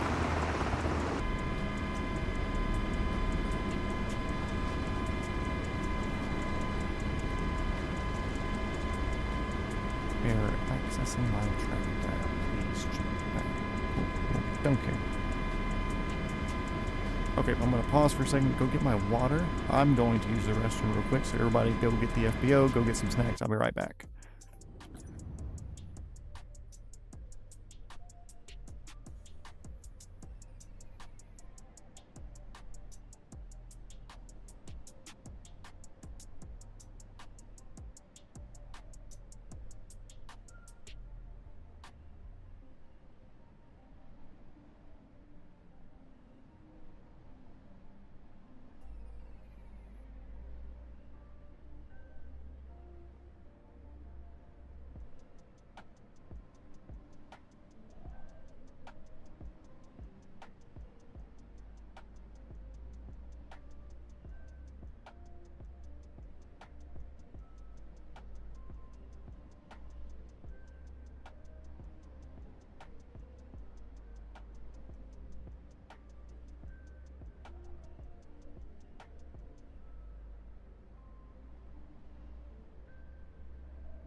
Okay, we are back. Make sure my volume is working again. I hear the music, but do I hear the me? That's the question.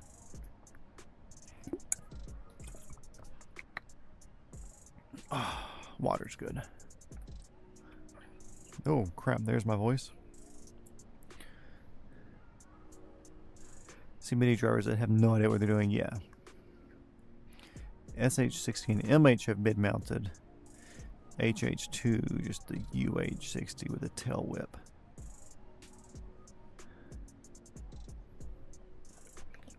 Cool. Let's see. Grab all my controls again. I'm sitting very weird. So let's see, let's shrink myself down. Press the centering button. Sit back up.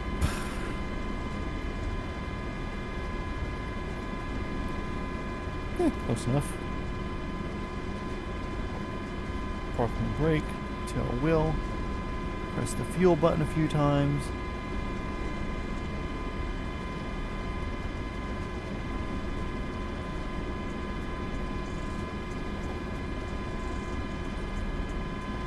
The fuel is topped off.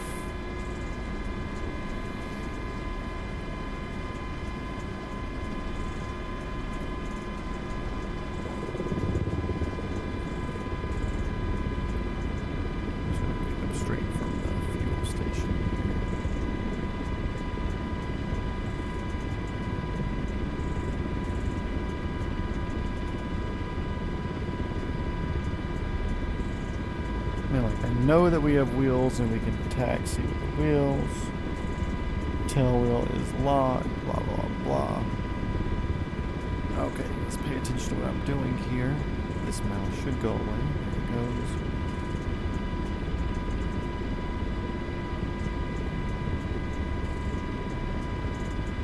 And full rip on the collector. I'm looking out of our roof as we go forward.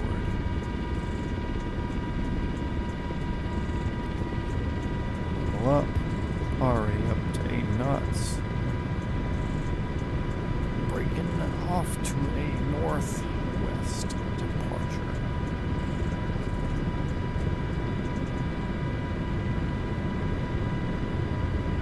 And I can stay right of the line because we are cutting to the left to avoid some water time. But sure I could follow those aisles, but then we're doing a hop there and don't really care about that. I'd rather not. Current direct to says 134 nautical miles, so I'm expecting around 160, 170 as far as what our course has us set up to do. And we're traveling 150 knots average. As we scoot along, that means a little bit over an hour until we reach our destination.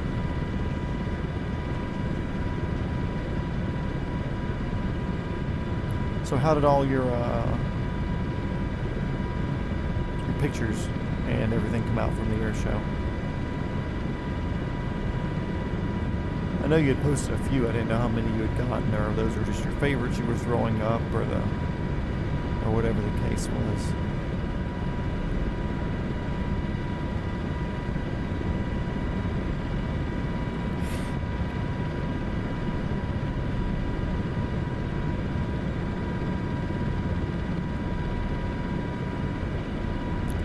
I think I posted all my favorite ones. Alright, I had like 70 or 80 pictures and videos on my phone. I think I deleted all the videos. Just because, like, in the moment, I think that's what I want to see.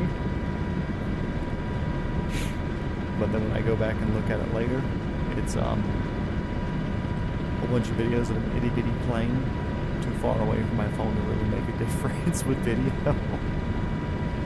So got rid of most of them. And I kept maybe 20% of the pictures because I went last year, took pictures, took videos, and then I had gigabyte 2, 3, 4, 5, 6, 7, 10 gigabytes worth of this footage, worth of these photos, and I never looked at them again. So I figured I would delete a majority of them. Save the good ones, obviously. Like, let's say it's when the P-51 Silver Surfer, whatever, was it Silver Surfer? Whenever he would do a pass, if I wasn't videoing it, I would have it zoomed in like 5 or 10 times or whatever, and had pretty good framing. And I would snap pictures as he went along. And I went through those and I said, cool, like out of this pass where I took 15 photos, 2 of them were framed good, had good stuff behind it, you know, blah, blah, blah, blah, blah. They look good. They all look good. It's just some of them look better. Better framing, better background. So I've deleted all the other ones. The videos I got, I held the camera since I didn't bring the tripod. Hey, sometimes handheld cameras or handheld videos look better depending on the situation.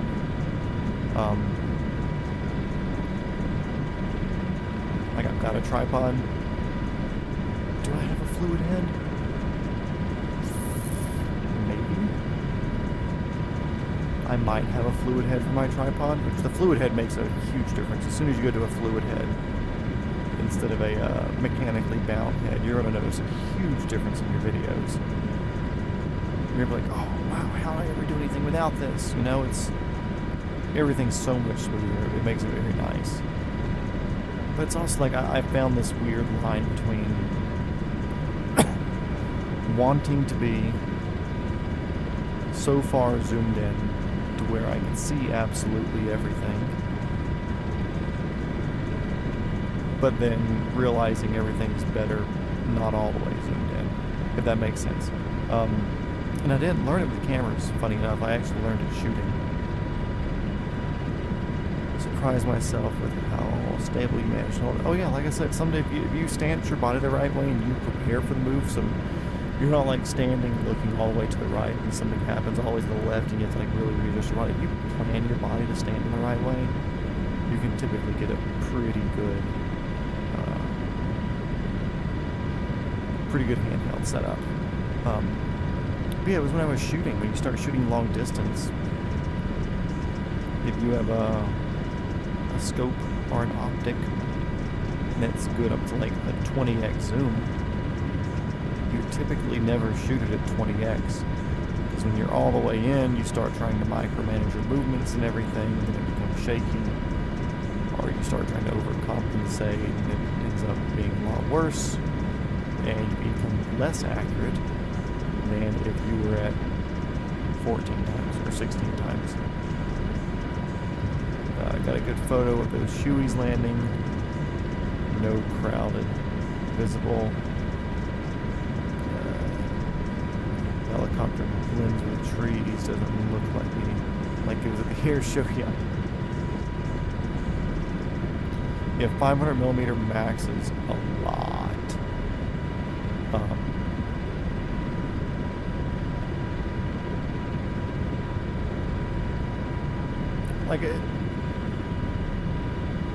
Is there a time for full zoom? Yeah, obviously.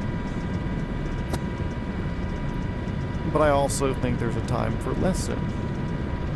Like I said, it's because you're not trying to micromanage it. If you're video editing, it's something that you can fix a lot easier in post without having like, oh man, well I cut the top of the airplane off here, I cut the tail here, blah. If you have it more zoomed out, then it seems a lot less shaky because you're not purely focused on one single point. You know, that's what I learned when I was shooting. It was, you get so hyper fixated on wanting to be precisely on the bullseye. But if you're hand holding and you're not on a tripod or something, even if you're on a tripod sometimes, like you can, little micro movements and stuff, it come chasing your tail. Just like I tell people, like, don't put a laser on your gun. I say this as I have a laser on my gun. And my laser is because I have night vision. And only people with night vision can see the laser, and then you learn to shoot not like a bullseye with it. You learn to shoot as a reference for where it's going. Welcome back, Timothy. And 850 would be cool. I would like some sort of telephoto for high altitude stuff. And luckily, I'm under the approach path for people coming into Atlanta. Like, I get a lot of like New York flights and stuff as well, because they kind of come down to South Carolina, cut over and cut up. So I get a lot of flights from different areas coming to my are coming over my area. Being relatively low, so a bigger lens like a 500 or an 850 or whatever could really get me some good flight photos of some jets and stuff like that.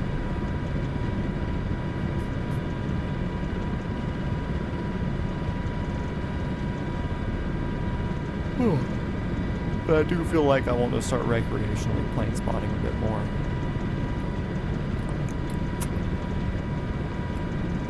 I don't know if I want to be as serious as somebody like Meisel, Epic Aviation 47.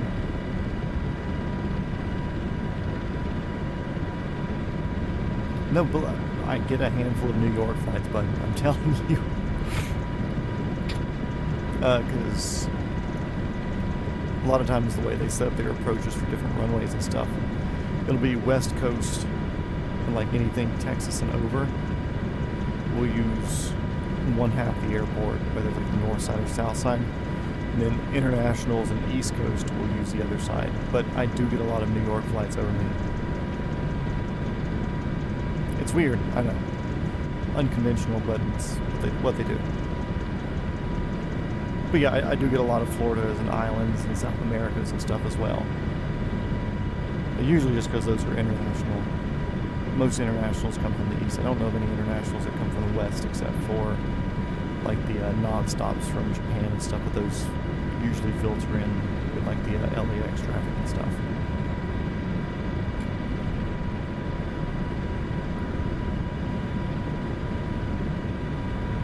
Hey, that little patch of grass looks like a dog. You see it? The one that's right over the radar dome right there. Look at him. Hey, buddy.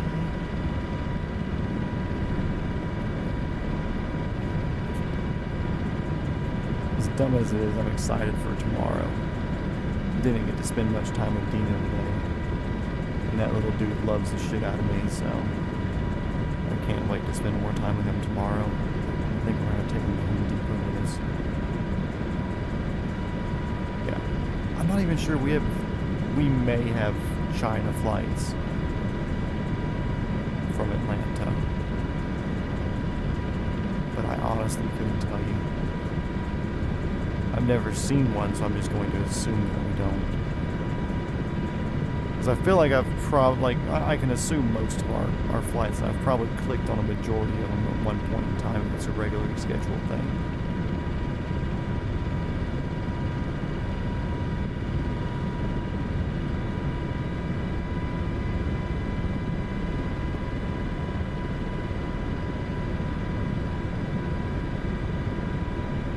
Yeah, nothing direct to the Southern Hemisphere Pacific areas. Usually those go to LA first and then head south.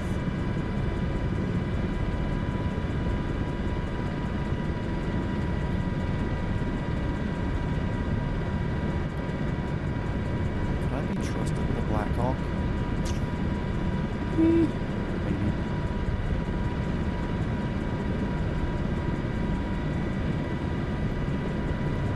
I think Delta chooses to limit flights to China, so yeah. I wouldn't doubt it. I mean, it'd be a popular place to go. One of the most populated countries. I mean, it is the most populated country. Not one of. It is the most populated country. So obviously there's going to be flights and stuff out there, but it's also weird being that it's a CCP run and everything like that, so.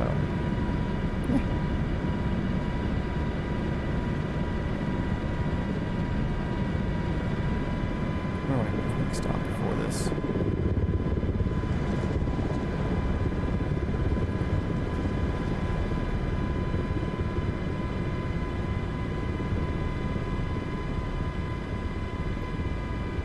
And we'd have to throw a bit of a circle in, but yeah, we can make that field.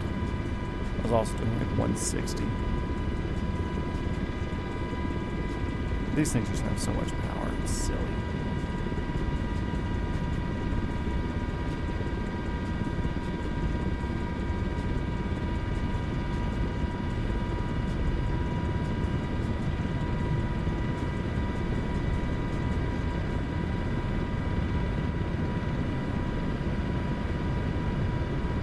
Delta is partnered with China Eastern.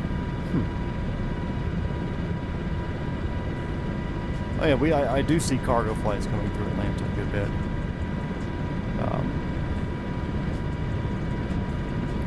The 747s, you know.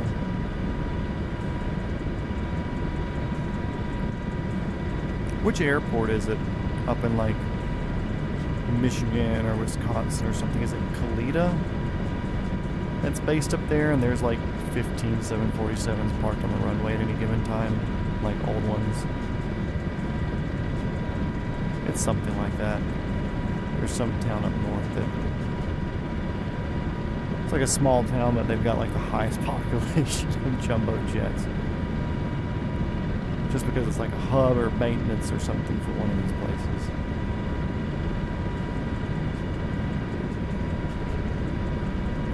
It's funny, just talking about 747s as I was cutting the corner right there. I was like, ooh, my big 747 wing's gonna hit the mountain. I was like, oh wait, I'm in a Black Hawk wing. We've got a wingspan, but it ain't quite that. We've got 180 knots right here, so I'm going to trade a little bit of that speed for a climb. Cincinnati? Is it Cincinnati? I thought it was like a smaller air, like Oshkosh-sized airport.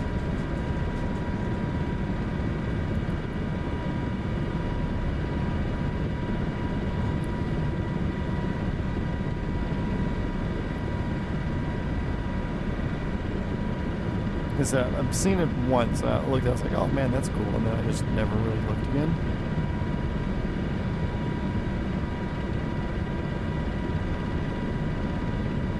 What's our climb right here? 500 feet per minute.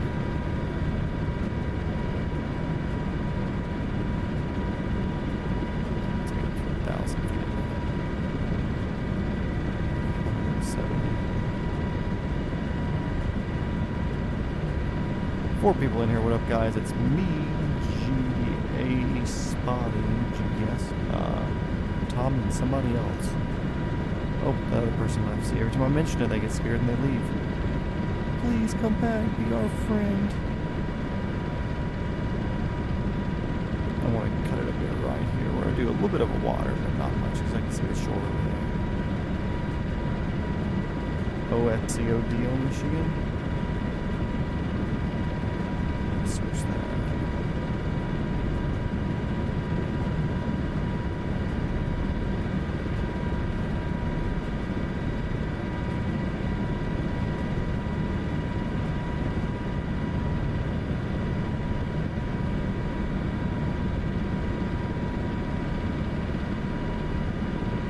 Yeah, that's the one. They're just like fucking small town municipal airport almost. It's just, hey, by the way, here's some 747s in a small town airport.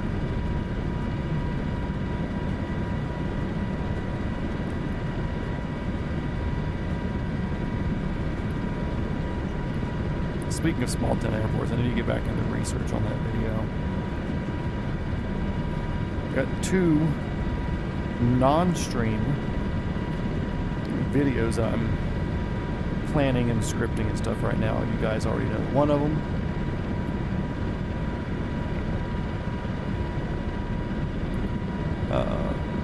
Being the how small town and regional airports have become a thing, and what's happened to them. Why are they disappearing? Why are they coming back?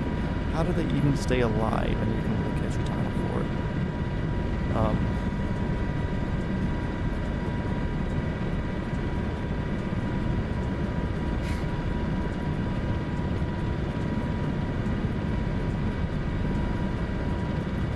And then also, I kind of teased this other one to Tom, but I had made a post on Instagram asking about different helicopter models. Dude, it might be. It's a huge runway. 2 miles. Yeah, I was telling Tom about the other one because he was asking on Instagram, but I had asked like for some different helicopter models, like the more unique the better. Because obviously I'm gonna hit the normal ones, A-Star, H-145, the Robinson models, whatever. Like all those are kind of seen and understood, you know. I was asking for like the weirder ones, like the H-56 or H-54, the one that looks like a windmill. All these different unique models that existed for different reasons throughout periods of time.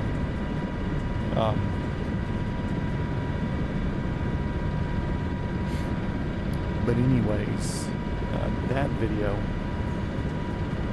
is going to be... Yeah, I've got a screenshot of what your ones are. I don't know if I've done yours in the scripting yet or not. But anyway, the video is going to be me doing a tier list of helicopters, but I'm only rating them on how much they look like other stuff and how much I like that thing that they look like.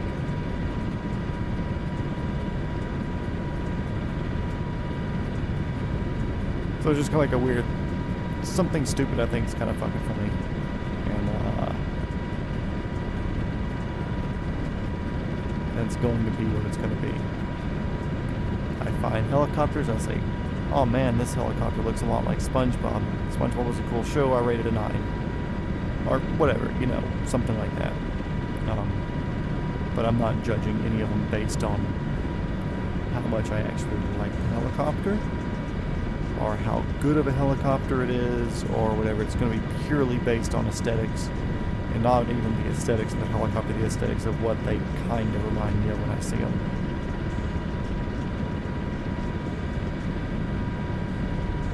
Just like there is a, I forget which one it is, but I said it looks like Jimmy Neutron when he's wearing a tuxedo in one of the episodes. And like I'm going through, I'm finding all these pictures and everything, so it's taking some effort to, I don't want to say produce this, because I'm not really producing anything, but it's taking some effort to go through and see these, and K-13 maybe? I forget. But yeah, like usually I'll work on that one at night, and usually I'm pretty mentally drained when nighttime happens to be a thing. So I'm not as funny as I would like to be during these times. So it's taking longer to make this video just because I'm not as happy with some of my ooh, this one looks like this, or ooh, this one looks like this, or like, oh man, it looks like something, but I can't remember what it is that it looks like. So I'm taking a bit longer with that because I want that to be a good video. There's some funny zingers in there that I'm pretty happy with. So that's to be judged. Airspeed 140, ground speed 165. I like this. 4,300 feet, you are doing good to us.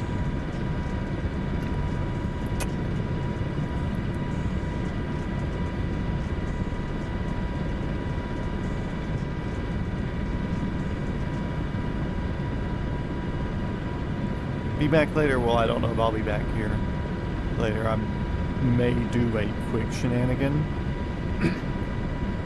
but I also have stuff to do tomorrow, so it's, I don't want to say it's a miracle that I'm even doing this trip right now, this leg of the journey right now. I'm busy tomorrow, not busy Friday, so I may do this tomorrow depending on how tired I am. Busy Saturday, probably busy Sunday, cleaning up and everything from Saturday, working a couple of days the following week, and big shooting event that weekend, get a lot of stuff going on. And the fact that it's only 11:37 right now and we are this close to destination.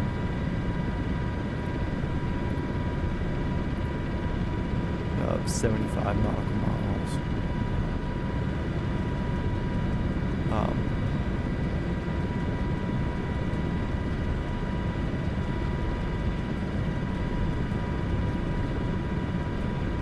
traveling at 130, 150 ground speed. This will be over in 30 minutes or so landing. Orange Jeep, what up? Good to see you back, man. Not that I've been streaming and you've been gone. I haven't been streaming, so nobody's been here during the minute. Do a J-turn. I will when we get down to the airport. Or a J-hook.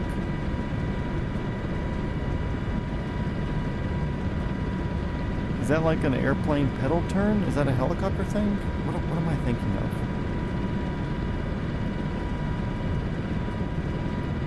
Explain. What? Don't send me a video of it. Explain. What is J-hook, J-turn? What does the aircraft do? Is it like a agriculture turn?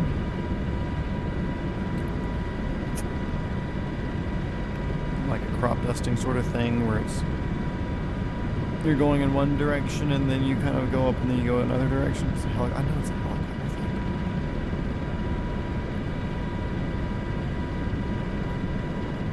I'm obviously a new helicopter pilot. I'm not a stunt rider yet.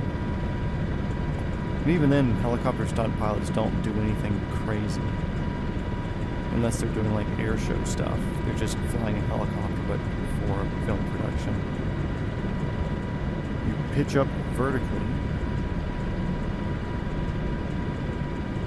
Yaw left and full back downwards towards the land. Then land smooth. Okay, so it's like your finishing move almost. I got you. It's the way to get into a field quickly and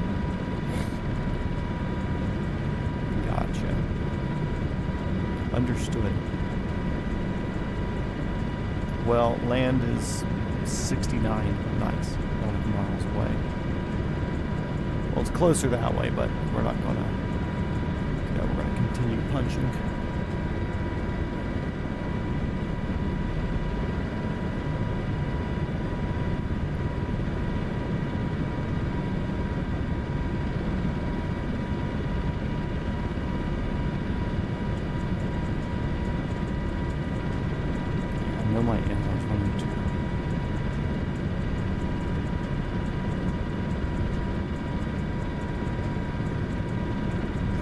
Speed 172 knots ground speed. Let's go.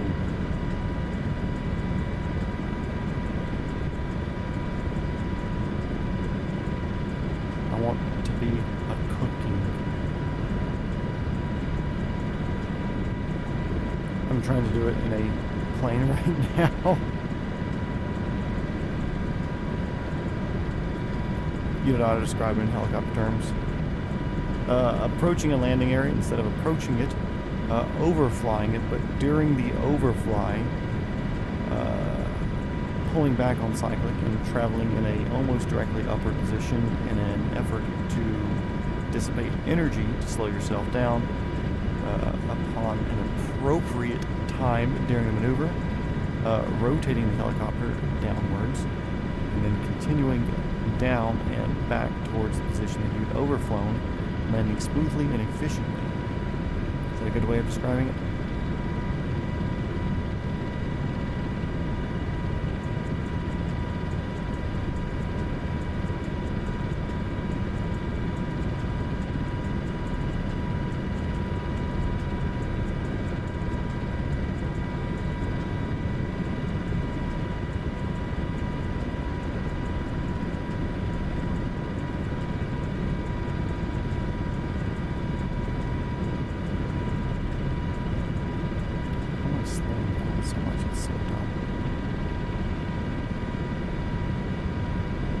Trying to gain altitude that much. I just don't want to pitch forward that much.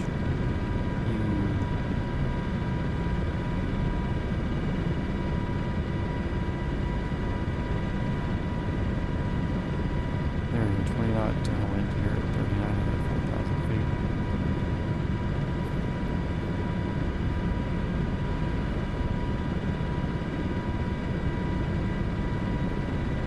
Yeah, okay, cool. I got you. So you land up here past these clouds. There's a little rain cell that we possibly need to deal with up here. Kind of up the coast because I think our airport that we're going to like way up here. 62 miles away.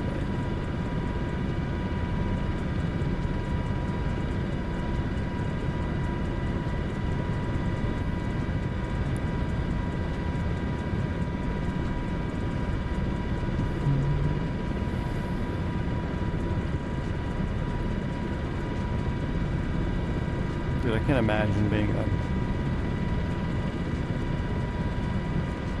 Coast Guard pilot flying to something an hour offshore where it's just a boat that's sinking and or sunk and all you have is a last known position. It's like, cool, we're gonna go fly out to the middle of nowhere and then be on the station for 2.5 hours and then fly back.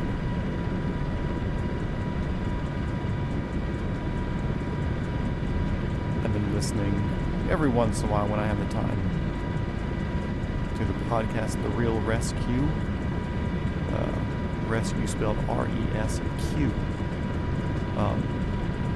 Host of the podcast, a guy named Jason Quinn, or Quinny for short. I want to say he was U.S. Coast Guard Rescue Diver number 500. It's the 500th one because they're uniquely numbered. But he was talking about going to a fire on a fishing boat. He was actually able to get the captain of the boat to come on and like talk about their side of the story, which is wild to hear. But he said when they were going out to this boat, it was like an hour and a half, or from where they were stationed, it was up the Aleutian chain. So they had to fly just over open ocean. You couldn't see the island chains or anything to either side, I think to the north. They were to the south of the island, I believe. But for like an hour and a half. And the last call that they had gotten was, or the last information they had was like, cool, it's a fishing boat, there's a fire on board. So usually when this happens, they would just kind of go out. The crew would have got the fire out, the Coast Guard was on the radio, they're like, okay, cool, you're good, we get to leave, whatever. But as they were going out, some other boats had showed up and started assisting. And as they were getting closer, or I think after they were over the water for like 30, 45 minutes or something, they had called back to the main station because they were like, hey, we were just told this location, like, what more information do you have? Because like I said, they were just expecting the, oh yeah, just a little boat fire, got put out, everything's okay. But they get the call back from the main station, it's like, fishing vessel, 50 meters long, whatever, on fire, 43 people in the water. And they were like, what? Or like some, like 27 or 20, maybe 27. Either way, huge number, more people than the helicopter can carry, obviously. So they're like, oh shit, this must be bad. And I don't know if they ever said what the cause ended up being for this. But the boat ended up sinking because the fire was so bad. It's still a whole boat ended up sinking because of this fire. And they get out there and they see the boat, it's engulfed. It's just like a little bit on the front's not touched, and there's a couple of people on it. A little bit on the back's not touched, there's a couple of people on it. Everybody else had made it into, most of the other people had made it into lifeboats and stuff. I want to say 2 or 3 people died. Wild rescue story. I don't want to butcher too much of it. But anyway, he said he rescued like 6 or 7 people by winch. And they ended up having to grab somebody off one of the rescue boats because they said they were doing CPR and they couldn't get them responsive to it. So they had, instead of flying all the way back to their home base, they flew to another base which was nearby. Or closer, they just didn't happen to have a helicopter. But I think he said he did CPR on this dude for like 45 minutes. And I want to say the dude ended up dying. But, he like the Indian translate people, like the planes leaving the Afghanistan base at Bagram. But yeah, so the captain of the boat, in his little interview or episode of the podcast,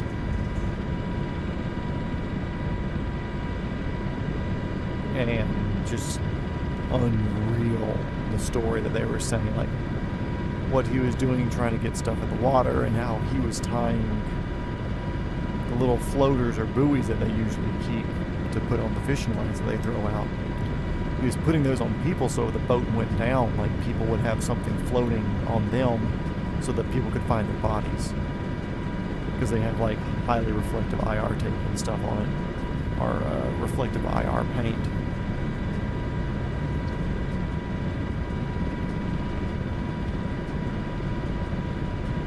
I mean, it was a wild story.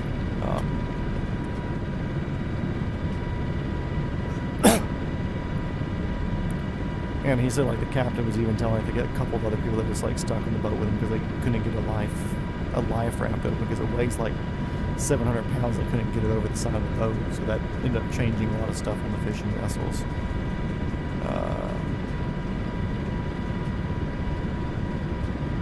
Jason Quinn Coast Guard Rescue Fishing Boat Fire.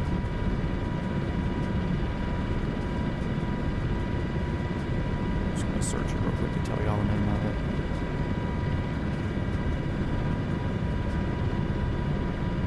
it. The Galaxy. And there's videos of the Galaxy. Or videos of the Galaxy fire. Not a small boat. Like I said, I think it's like 26 or 27 people in the crew. Ronnie, what's going on? Good to see you, dude.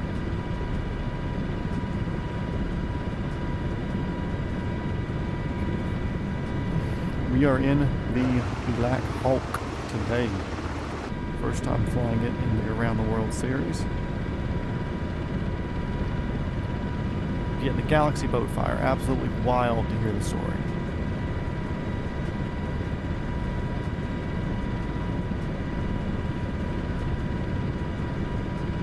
It's definitely one of those things where, like, listening to them talk about it, especially with the captain, because he had never heard the captain's side of the story. He just knew his side, and he knew the side of the boat people, or the side of the other people on the helicopter, because they had a debrief and stuff, obviously.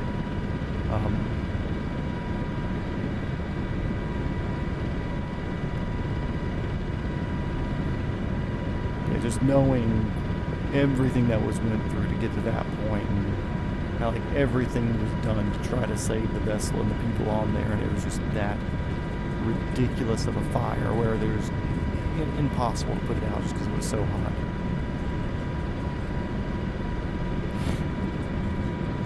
Yeah, I think too this is like also the early 2000s where there's like so little quality video.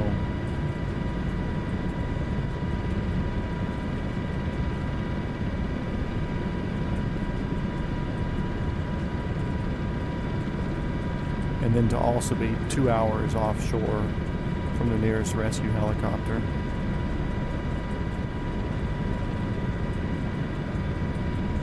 And to be sitting there on a burning boat for 2-3 hours, because of course they have to spin up and all that stuff to get out there.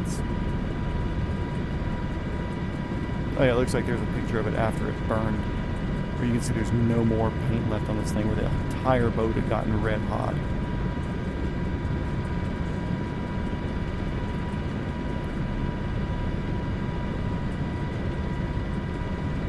Yeah, definitely worth listening to the story. The pictures don't really do it justice. The video doesn't do too much justice for it. Oh, you found the phone case with a picture of fire. Yeah, there's a video that apparently somebody on one of the fishing boats that was assisting the rescue took, and like you can see the helicopter. And they were in a 60, a Seahawk, out there doing the rescue. So it wasn't a Dolphin, it was a Seahawk. And I want to say they had like the extra fuel tube on the side to be able to have the on-station time.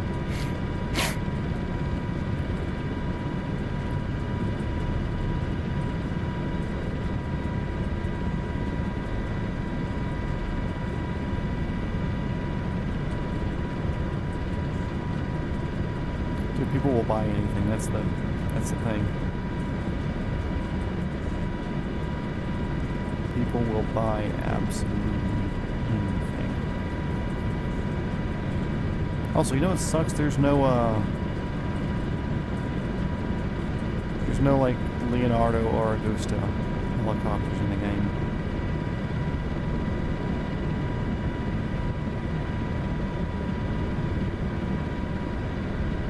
I really want like a 169. I mean, a 109 would be cool. 109s are indeed very sexy helicopters, but a 169 would be very cool. I like the 169 a lot. I know there were some issues with them when they were first coming out. They were having like some troubles at the maintenance shops and everything, but I want to say that's all been taken care of. And speaking of maintenance shops, MD yesterday, the day before, just released their upgrade kit for the 520N to make it the 530N, so you step up from an engine size basically. And they're like, after it's all said and done, if you're just paying out of pocket whatever, it's going to be like a 1.2 or 1.3 million dollar upgrade. And I was like, what?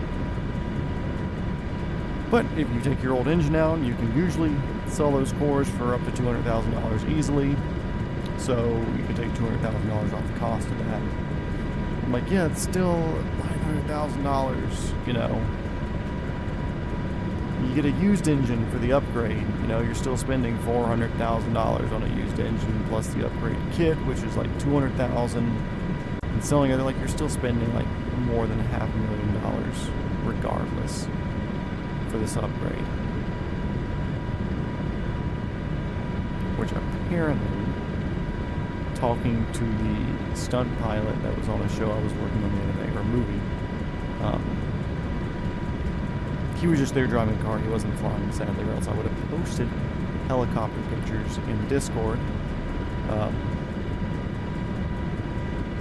But he was talking because one of his guys that he works with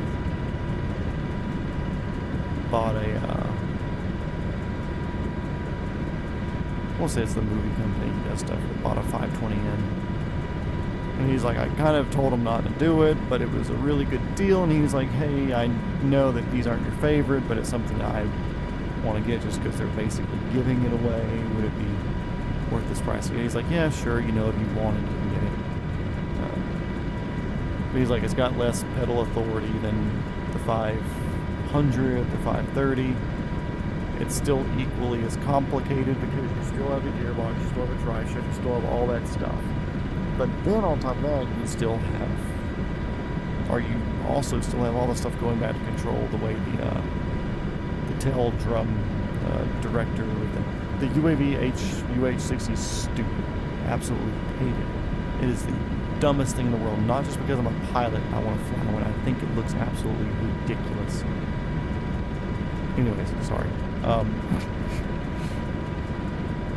Yeah, he was saying like 520, like, it's a cool concept. He's like, but it makes the pedals super smushy. You don't have the authority. And he's like, okay, cool, yeah, no tail rotor, safer for people and safer if you need to get into small areas. He's like, the tail sticks out like 2 feet past the main rotor blades. He's like, you can only back it into a bush a foot before you start having to worry about something getting caught in your main rotor blade. So it's not like you're gaining any extra sort of, oh man, I'm so glad my tail rotor didn't hit a tree as I was fucking turning around in a field or some shit. He's like, you're only getting like an extra 2 to 3 feet of rear clearance as far as stuff hitting a spinning object. He's like, and then also like the maintenance and stuff on the 520s, you know, they don't make the parts for the rear rotor or anything anymore, or the rear tail boom.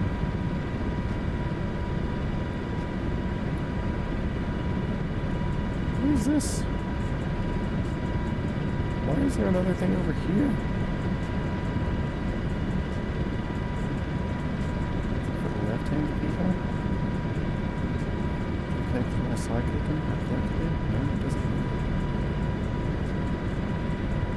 Weird, what is an HCU? I literally just noticed this.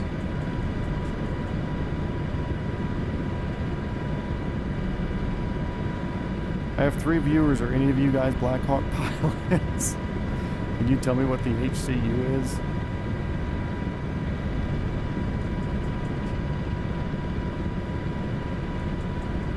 Why do I have a second collective thing over here?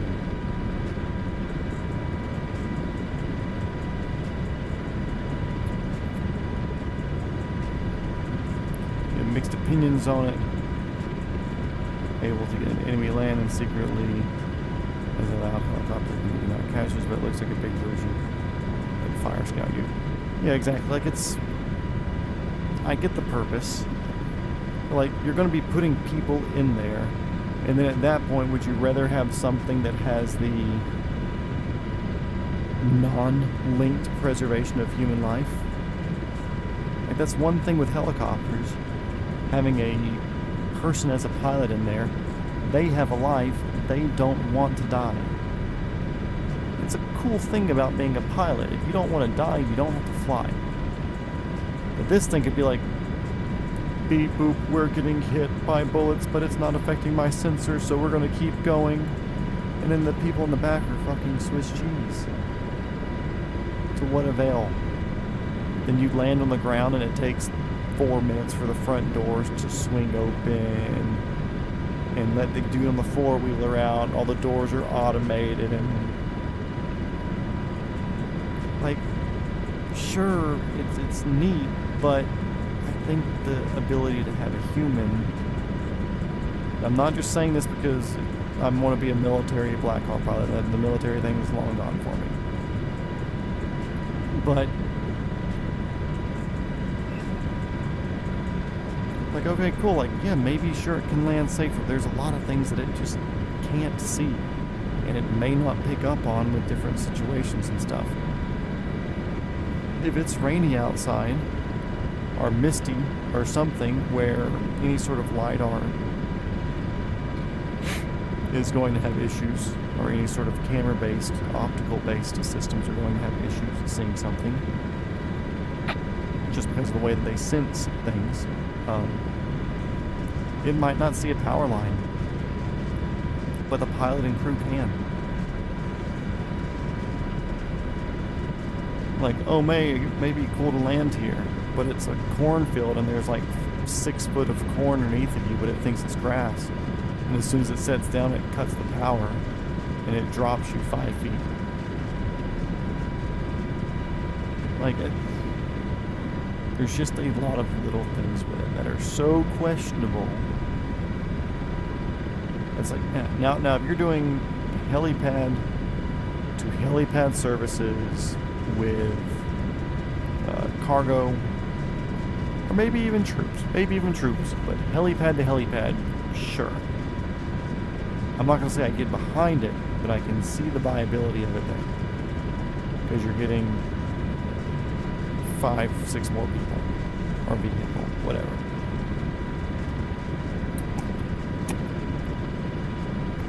But in a combat scenario, no. Unless they're just flying it as UAV, but then just use a UAV that doesn't cost $25 million. Use a $60,000 glider that somebody can launch from their backpack, you know.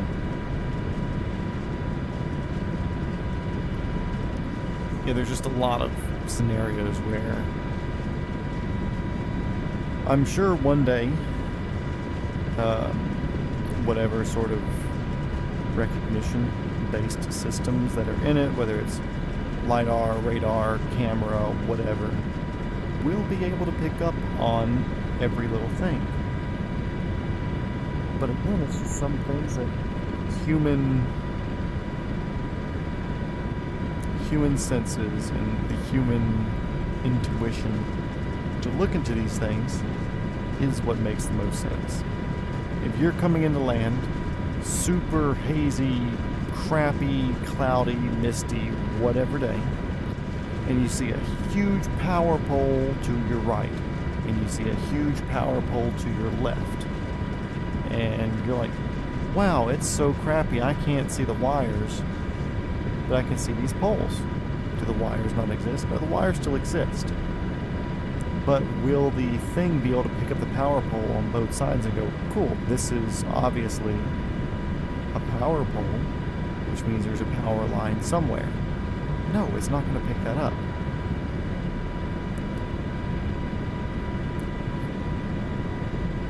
Also, we are close. We are 10 miles away.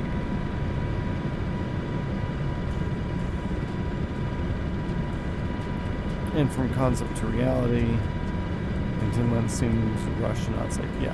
Which I don't think it's concept to... maybe the concept of, like, the door on the front, sure.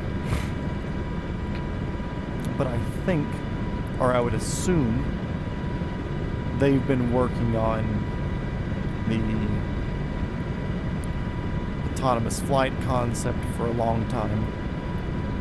I would assume they've been working on the sensor arrays for a long time. I would assume a majority of the stuff there is or has been in the books for a significant amount of time, to where it's not just a rash decision sort of thing.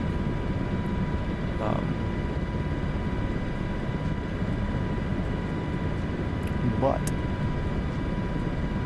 I also know companies are stupid and just want to win contracts, so they're going to push out a whole bunch of dumb crap, and then a contract will get awarded, then they'll figure it out later, and then charge a whole bunch more money out of my pocket because I pay taxes, blah, blah, blah, blah, blah.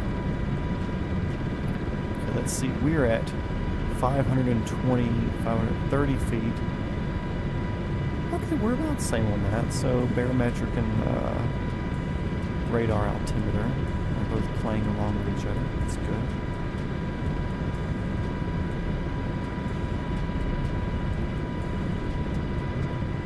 The airport's right up there, so yeah, it's definitely airport in sight. We're looking at landing on the other side. Looks like there's a little terminal type area. Anywhere else that would be worth landing? Nope. So yeah, we'll just do direct over. And on one of these helipads.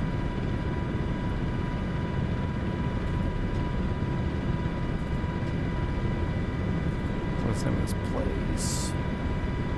Chumphon Airport Helicopter. November 420 Foxtrot Whiskey call sign Foxtrot. We are 4 miles to your southeast, inbound direct to the ramp from our current location. We'll be crossing midfield perpendicular. Chumphon. I see your comment there, but we're now in a critical flight phase, which means I'm going to read it and not pay attention to what I'm flying. You watch some of the uncanny exploration videos in the radar cross section facility in the desert. Maybe you see it there. Could be well known but not in service. Yeah, that too. Like I guarantee they were testing. Maybe not it. Maybe it's just a normal Black Hawk with the sensor suite and everything in there. And there's just some dude sitting here in the seat, letting the helicopter wiggle him around and everywhere as he tries to exist. Parking brake is off. Tail wheel lock is off.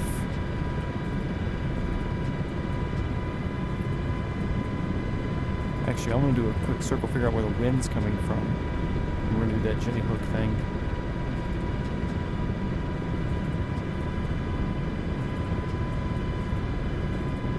So going this direction, I've got like a 4-knot tailwind.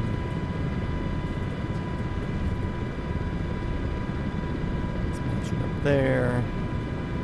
So I believe the wind's coming from behind us. Or not behind us, more like in front of us-ish. Windsock, where are you? There it is. So we want to fly with the tailwind first, which would be directly opposite of where we're going.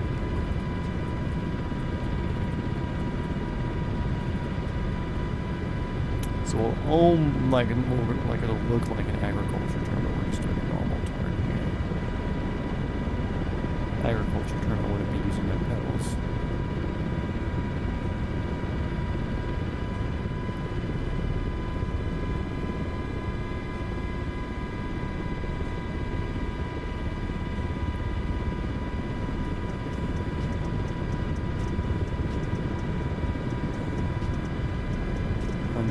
knots.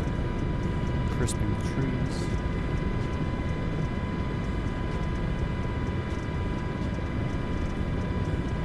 Pull up! Pull up! Shut up. Forgot this thing had people yapping at me.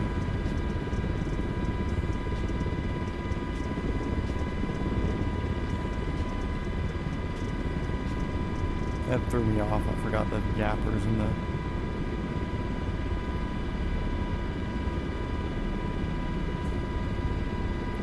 I want to turn facing the other way.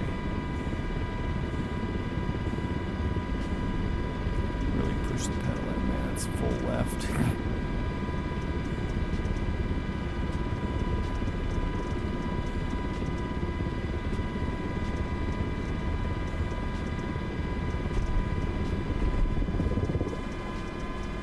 Go collect a full down.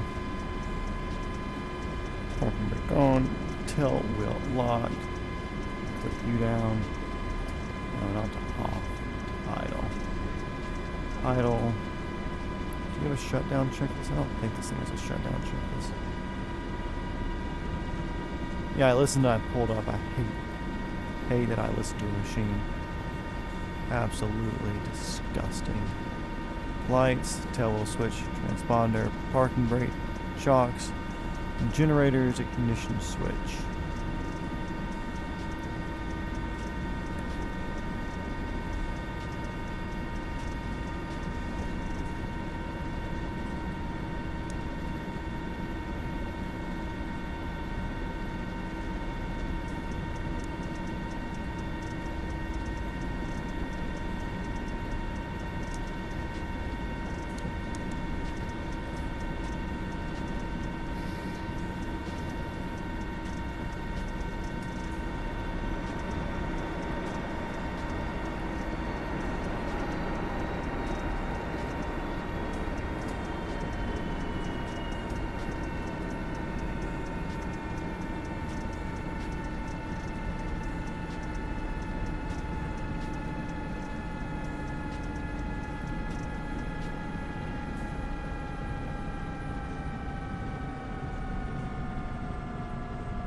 Was that when I posted a picture of the first Team USA one?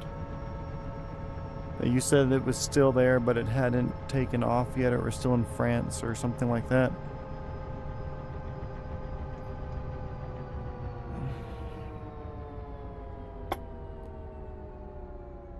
This thing's got a lot of brake.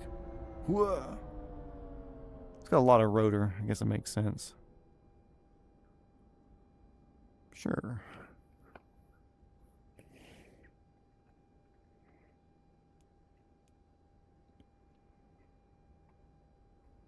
Do the blades fold on this thing?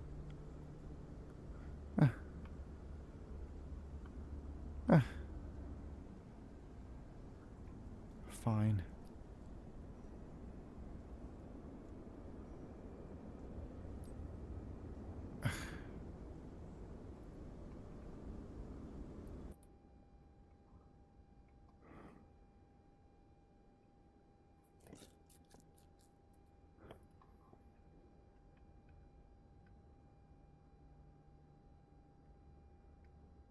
Sure, whatever, that.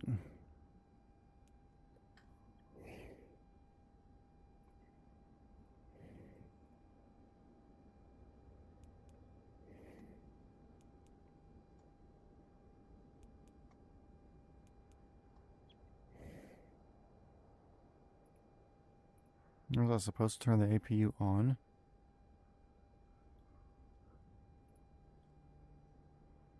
Before landing. Oh yeah, I was supposed to turn the APU on after landing. Huh. Cool. Don't care. Adios. Battery switch off. Turn you off.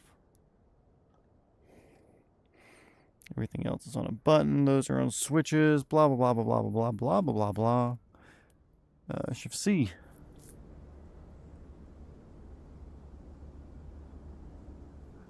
No, too far to see. That sucks. Foxtrot, Whiskey, Whiskey, X-Ray, Lima. Cool. So, for anybody else watching or coming in later to see this, thank you for tagging along for episode 54 of Fly Around the World in a Helicopter. We are now in Chumphon, I believe. Chumphon, which I believe we're in Thailand now. But we'll do another one soon. I should be doing these more often now that I've chilled out a little bit. And then I say that, but I'm probably not. We'll see. Also, check this out. Those are wire cutters right there. So if you fly into a power line or something, the wire gets deflected. And before it gets caught up behind the tire, it'll get caught in there and cut. Pretty cool. Usually there's one up the windshield there. I don't know. Usually, what do I know? Sent a photo of it.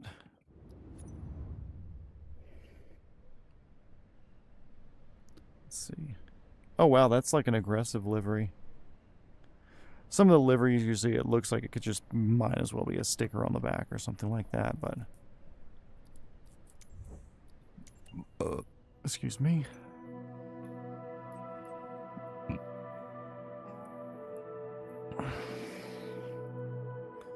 So, what are we going to do? We're going to do the flight I would like to do with my father soon.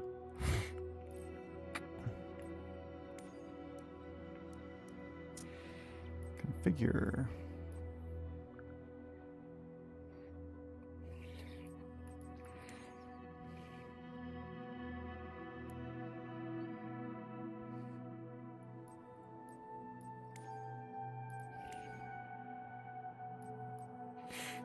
Manage mass.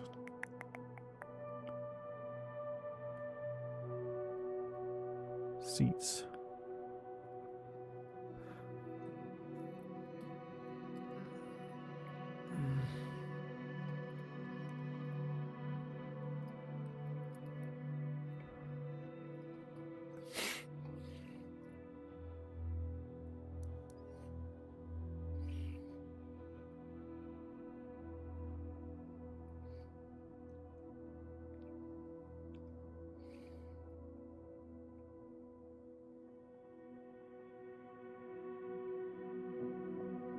Here we go, right at max gross. Save configuration.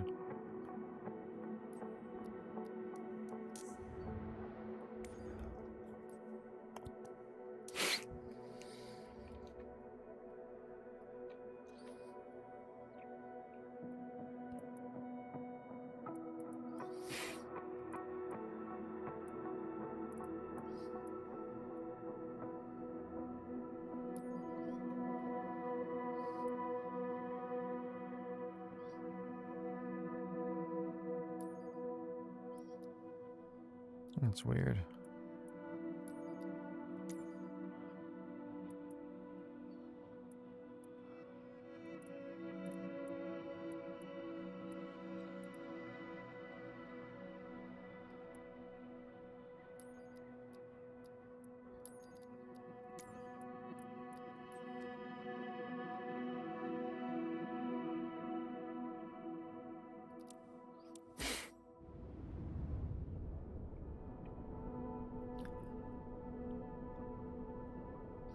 Oh yeah, dude, it's...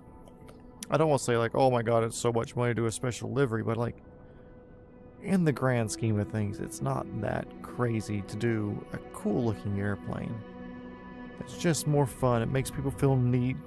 People will take pictures of it. You know, you'll get more work or more customers, whatever way you want to view it. You know, I think it's a net positive all around. Shift C.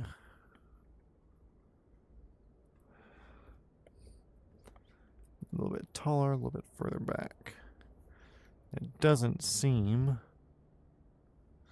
like my seats are filled. Yeah.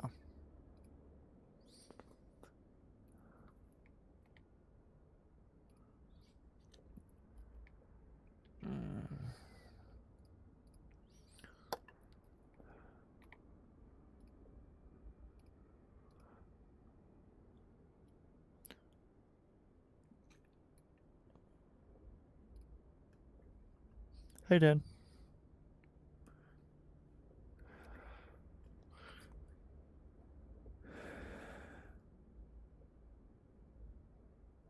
You should go to Seoul, then Atlanta. Oh, so, okay, interesting. Okay, so let's see. Fuel switch is on. Wow, I'm looking completely the wrong way now. Weird.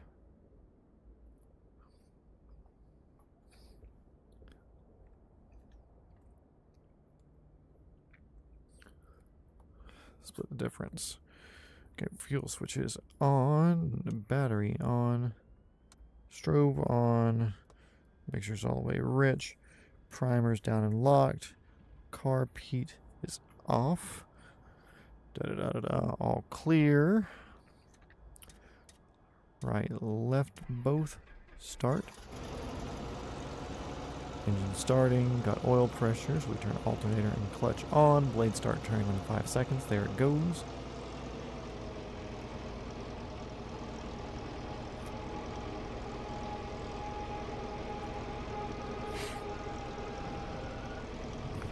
Starter light is off. That's good. We're waiting for the clutch light to go out, which means the clutch and the engine will be joined. In the meantime, we listen to the weather. 124825 is the station that we would be on. Swap frequencies. Swap to standby. Cool. Blah, blah, blah. Traffic. Weather is just blah, blah, blah, blah, blah. Sick. Okay, cool. Which way is the wind going? That's the question from the left. So we'll be using runway 24. Clutch light is off. We bring the RPM up to 70-75% as a warm-up. Keeping it below 80 so the governor doesn't take over. As we're here in the 70-75% range, we do our mag check. We go to left. We lose RPM, back up into the 70-75% range. We turn off twice. We lose RPM. Back up to both. Spin it up a little bit. And then cut the throttle. And do a split.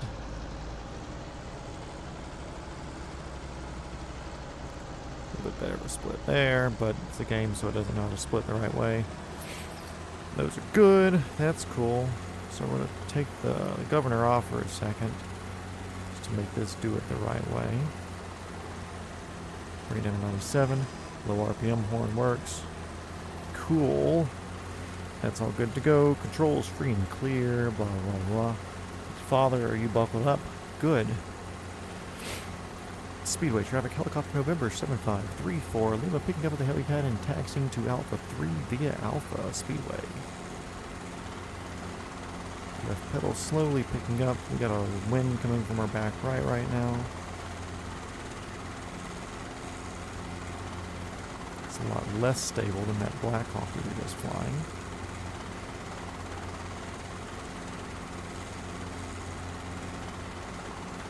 Okay, anyways. Father can't be made to wait.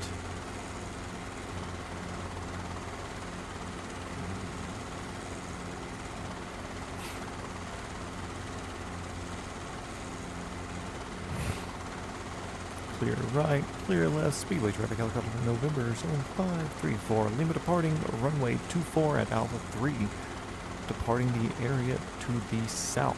Speedway.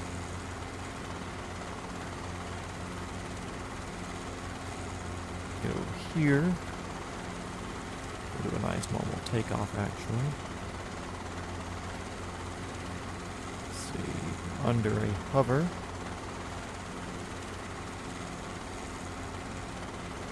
Okay.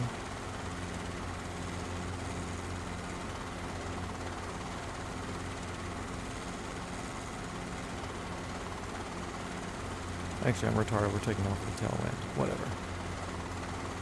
Or a helicopter. In my defense, I couldn't see the windsock that good.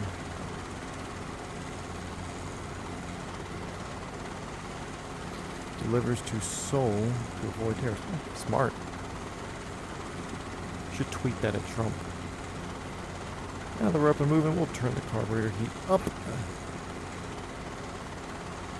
Pulling a little bit of extra natural pressure there. Don't need to be doing that.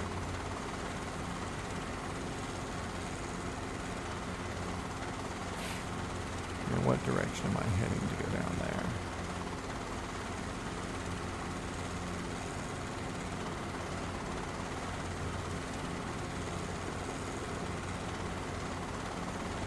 Direct to 187. Sick.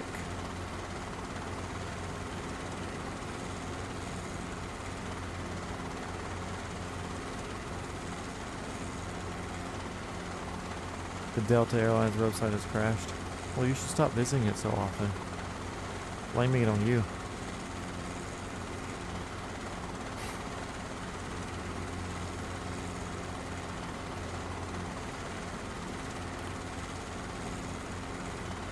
Also, we are booking right now 92 knots. Wow. Also, we need a different panel here.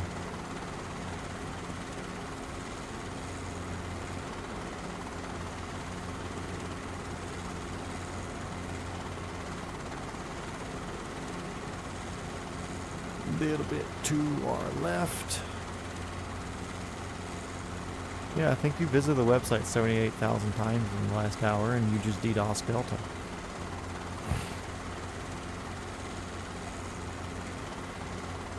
I believe that's what happened. That's what I've tweeted at him. It's like, hey, I know who just made your website crash.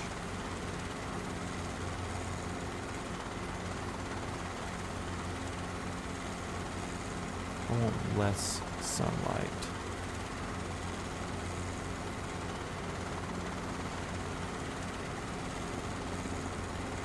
There we go.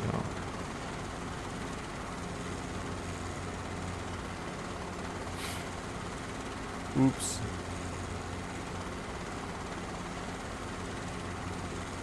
Yeah, you should know better. Nobody asked for delivery dates except for them.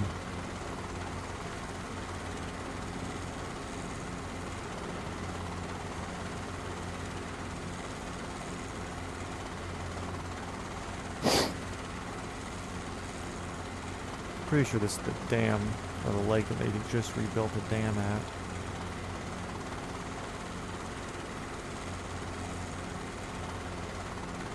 Yeah. Also, it looks like a whatever lake here. Lakes are so clear from the air, or for the most part, ponds and stuff like that. Like, you could see so much more through the water than you expect. Especially when it's not like directly after a rain or something like that when it's all muddy and stuff.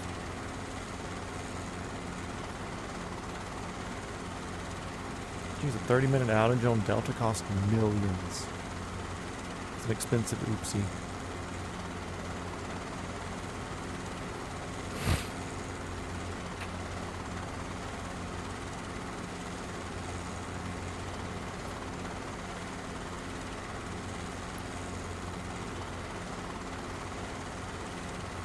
Yeah, weirdly, dude, like flying low altitude like this, doors off, man, hell, even doors on, you know, like flying over lakes, they are so much, or even like, oh, there's so many little ponds and stuff here. It's so much cooler than you expect. Because you can see like the entire bottom of these things. They're so clean. You just don't think it because you always see them from an angle to where it's not that apparent that they're clean.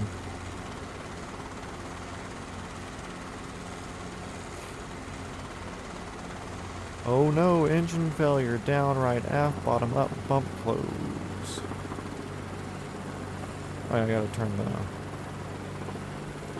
the governor off on this thing. Here, close throttle. Your throttle's off. See, I'm overspeeding like hell right here, which I shouldn't be. There's no reason.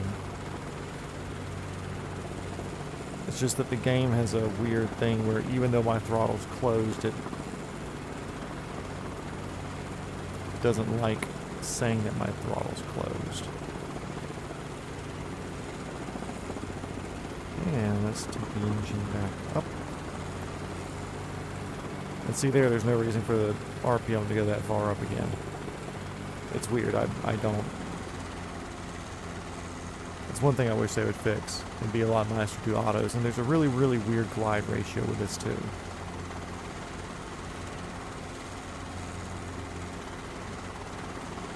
It's flight to Kathmandu?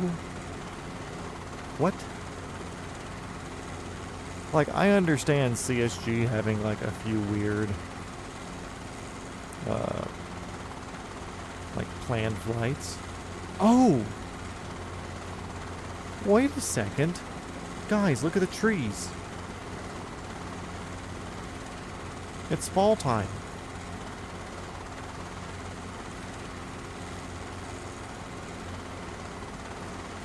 Whoa! I just noticed that.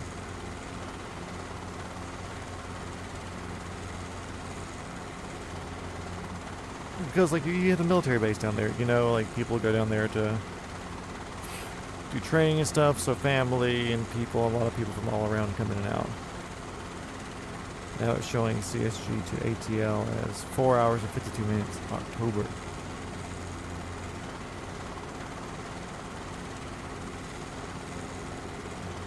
Okay, we should, yep, there's the quarry. So we're about 5 miles away once we hit the quarry, and I believe I can see the airport straight ahead out there. There's 2 lakes. I believe this right here, flying my left hand so I'm more wobbly. That right there with the mouse, I believe that's our airport. And also, I actually, once I leave my house too, or once I leave here, I'll go fly near my house. Because there's a field near my house.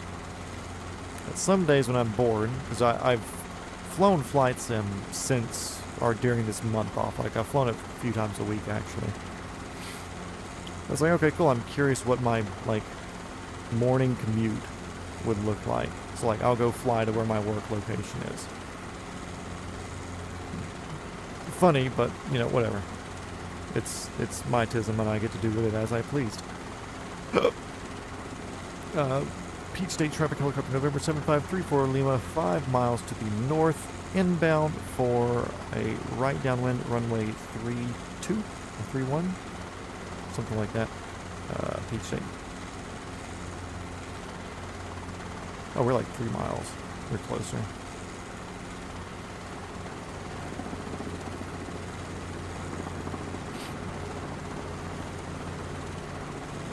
But yeah.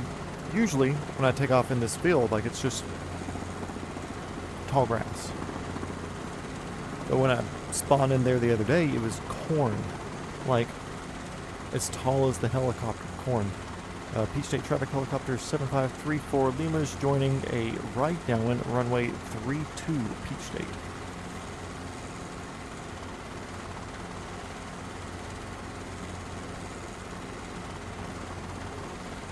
What was faster than I thought the trip down here?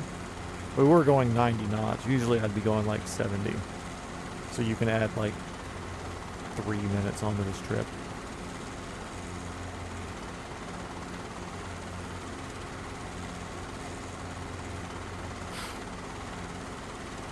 Beach State Traffic Helicopter 34 Lima is making a right base to final for runway 32 Peach State.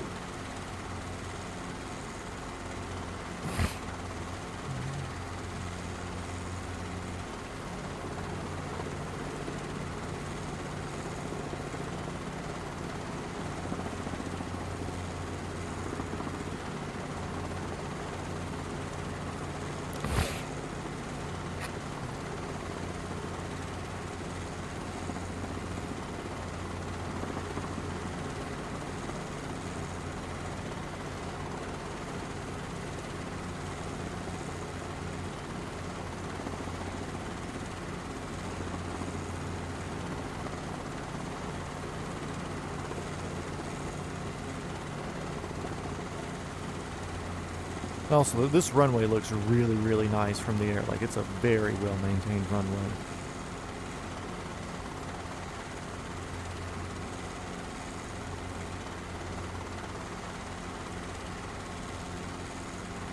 There's like a little downhill thing here, getting off the runway where you gotta watch your tail.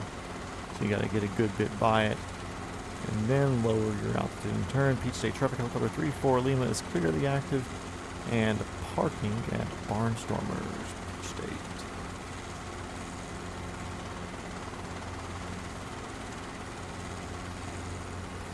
Bada bing. Now we're gonna skedoodle.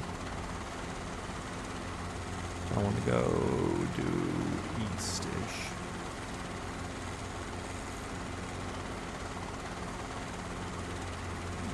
Peach State Traffic Helicopter 34 Lima is departing Barnstormers directly to the east and departing the area at Peach State.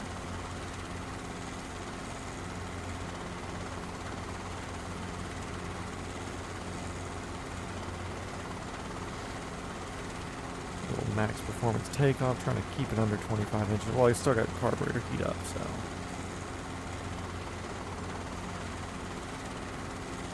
Got our forward airspeed going. No scenery mods at GA2 now. I think the only scenery mods that I have Atlanta as a purchased one. I have Bald Eagle Airport, which is the one that Cleves McFarlane owns. And then I have whatever the factory upgrade world updates that they do.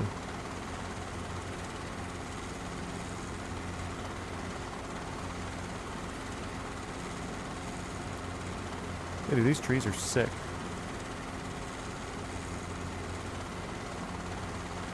Yeah, I need to go about east-ish from here, which I can stop flying low like an asshole. After a little bit of altitude, I can get a better view of where I'm going.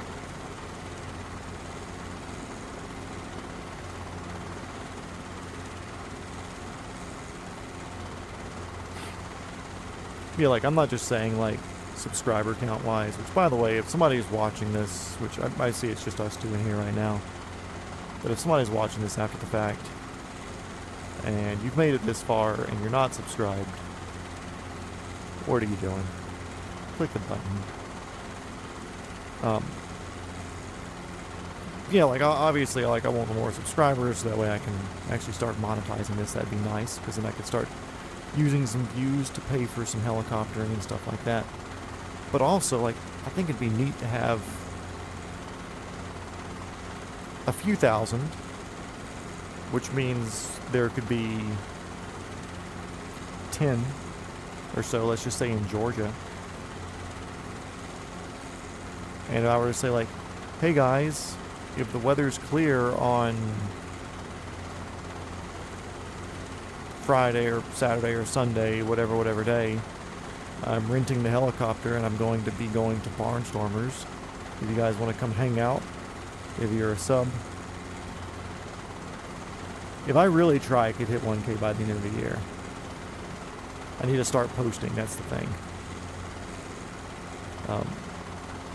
Yeah, I would love to have people come out. Like I said, you've got to ride once it's good with you and your people, and they say it's cool for you to do that. You've got to ride 100% because you've been here basically every stream. And I don't want to say like, oh, I'd be an asshole if I didn't do that, but like you've been a homie, a good homie for this over a year now, and always here supporting late into the night. So like you get a ride. But like it'd be neat to give back some to subscribers. Like I know Matty LP did. He had that one subscriber that he's been following him forever or something, and he ended up giving him a ride, and he made a video about that. I was like, that was sick. I would love to do something like that. See, that looks like 16. Yeah, because there's that. Here's all this stuff.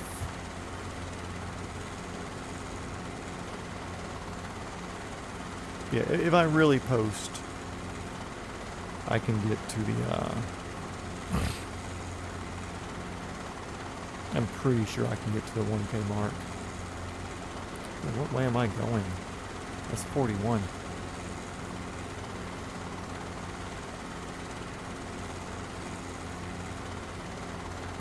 not 16. Okay, there's Griffin.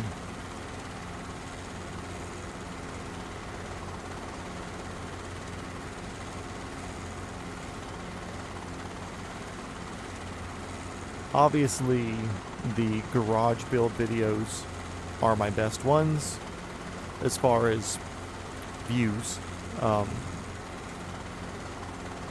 So I kind of want to post another garage-y type video, but at the same time I don't want to have a channel of, let's just say it does really, really, really good and I get 50,000 subscribers on the next garage video or something. Wild dream, but like let's just say miracle type thing happens. And then I post a helicopter or a car video, and then I get, there's the dump over there. Okay, cool. We're heading perfect now. Then I post a car video or a helicopter video or something, and it gets like 60 views. Because I wouldn't have built my channel the appropriate way. Which right now, it does lean like more than half of my subs have come from the garage video. Which, cool. Like, the name of the channel is Multi-Shop Matt. It's me doing stuff in a shop, for the most part. Most of my content now, majority of my content, if you're just looking at time, is streaming Flight Sim. That's just because it was my way to kill time and save money and whatever. I've done the whole spiel. So it's... already I'm not doing what a majority of my subs came here for, but also like, I don't care. Make another garage.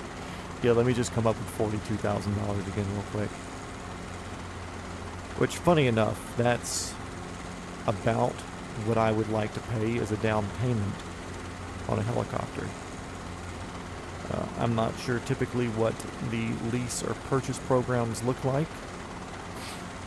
Sometime beginning of this next year, as soon as tax season's over, I'm starting up another LLC that I'm going to start moving some money from, or moving some money through, and that will be an official Multi-Shop Matt LLC, actually, as a media company. And, or I'm thinking that's the way I'm going to do it. I'm thinking. But I can do it as a media company, say like, hey, cool, I do media about cars and helicopters, I need a helicopter. And I could do a business loan that way. Now, I'm not sure if that's the best way to do that, because at the end of the day, I also would like to offer it for lease to Tier 1, or to schools, or to instructors, or whatever, to where they can use it, but also, obviously, I have access to my own helicopter, because that will help pay the bills. Like, just doing the math, if I was purchasing a...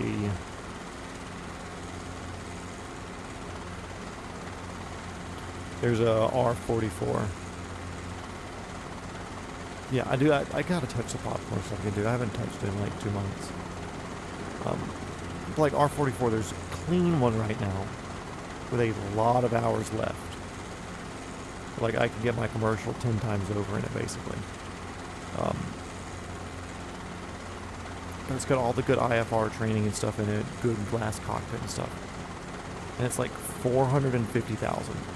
Big money, $500,000. I don't even have close to $500,000. I barely have a few $1,000s right now, just because work has been super slow. But anyways,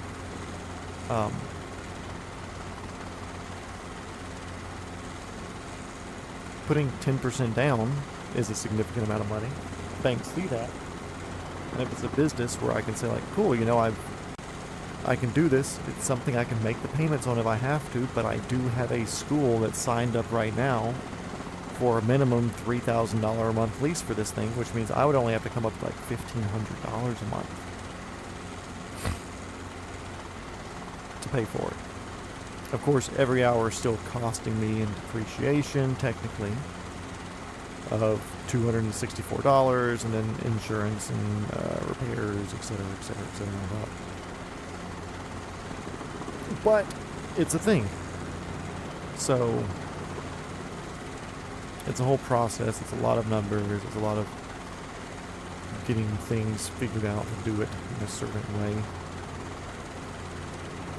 We're going to set up for the field near the house. At 104 knots. What am I doing? 123 ground speed. Jesus, Matt. That's one thing also about this. This 22 is fast. 22s are not as fast as this thing is in the game. This thing's a rocket ship compared to what 22s actually are. But yeah, like, I've seriously debated on getting the 22. Matty LP's done it. It's a tried and true thing. You get your hours, you get out of the helicopter. Bada bing, bada boom, easy. But I'm on the upper side of the weight limit for carrying 2 adult men. Of course, the weight limit per seat's 240 pounds, which isn't a big thing. I'm at 190 right now. I've put on a couple pounds since my training because I cut it down to 185 for training. But most of my friends are 190 to 200, which means are 220 even of muscle. Which means if I want to take them out somewhere, they have to be under 210 pounds in their seat. They have to be. Or else the helicopter's overweight. Or out of weight and balance. And even at like 205 pounds or whatever, which I know I can take, like, it severely limits the fuel that we can carry. So like, look how tall this grass is, and now it's starting to populate in this corn. Ooh. Run away. Why aren't y'all running? It's just too, like, memory intensive right now with all the corn.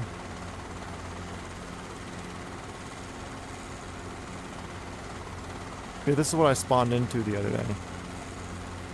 I was like, what the hell am I doing? Like, anyways. Throttle down, that's off. Technically gotta bring it down to 70-75%.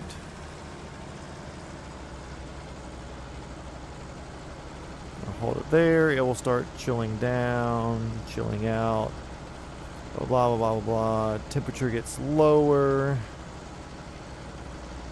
and I can turn it all the way down, turn the clutch off, and it's still going to keep slowing down.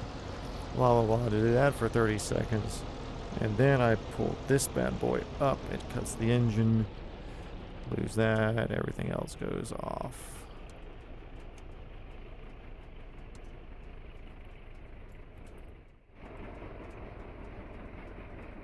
Are they deaf? They might be. No, he's just asleep. Oh, it's a horse.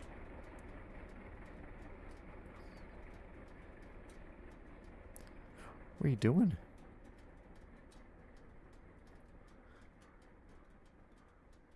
It's a pretty good looking horse, honestly.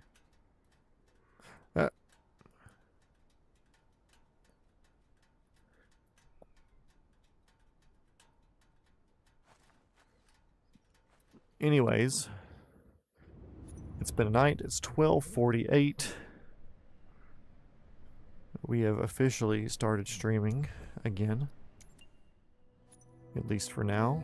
Like I said, that field's usually just grass. That's a pretty close field to my house, so I usually do that to see what a commute would be like if I had a helicopter. Blah, blah. Yep, Microsoft Farm Simulator. But anyways, GPS, thank you as always for watching. Anybody else who comes back and watches it later, Tom, if you're coming in right now as I'm logging off, then that sucks for you. But I'm going to get out of here. I've got to relax a little bit, get to sleep, because I've got stuff to do tomorrow. So, like, subscribe, follow, whatever. We're here. We're just having a good time, and I can't find my mouse on my screen. No, I need that up. That's all the way down. Okay, there it is. Okay, anyways, dude, see ya!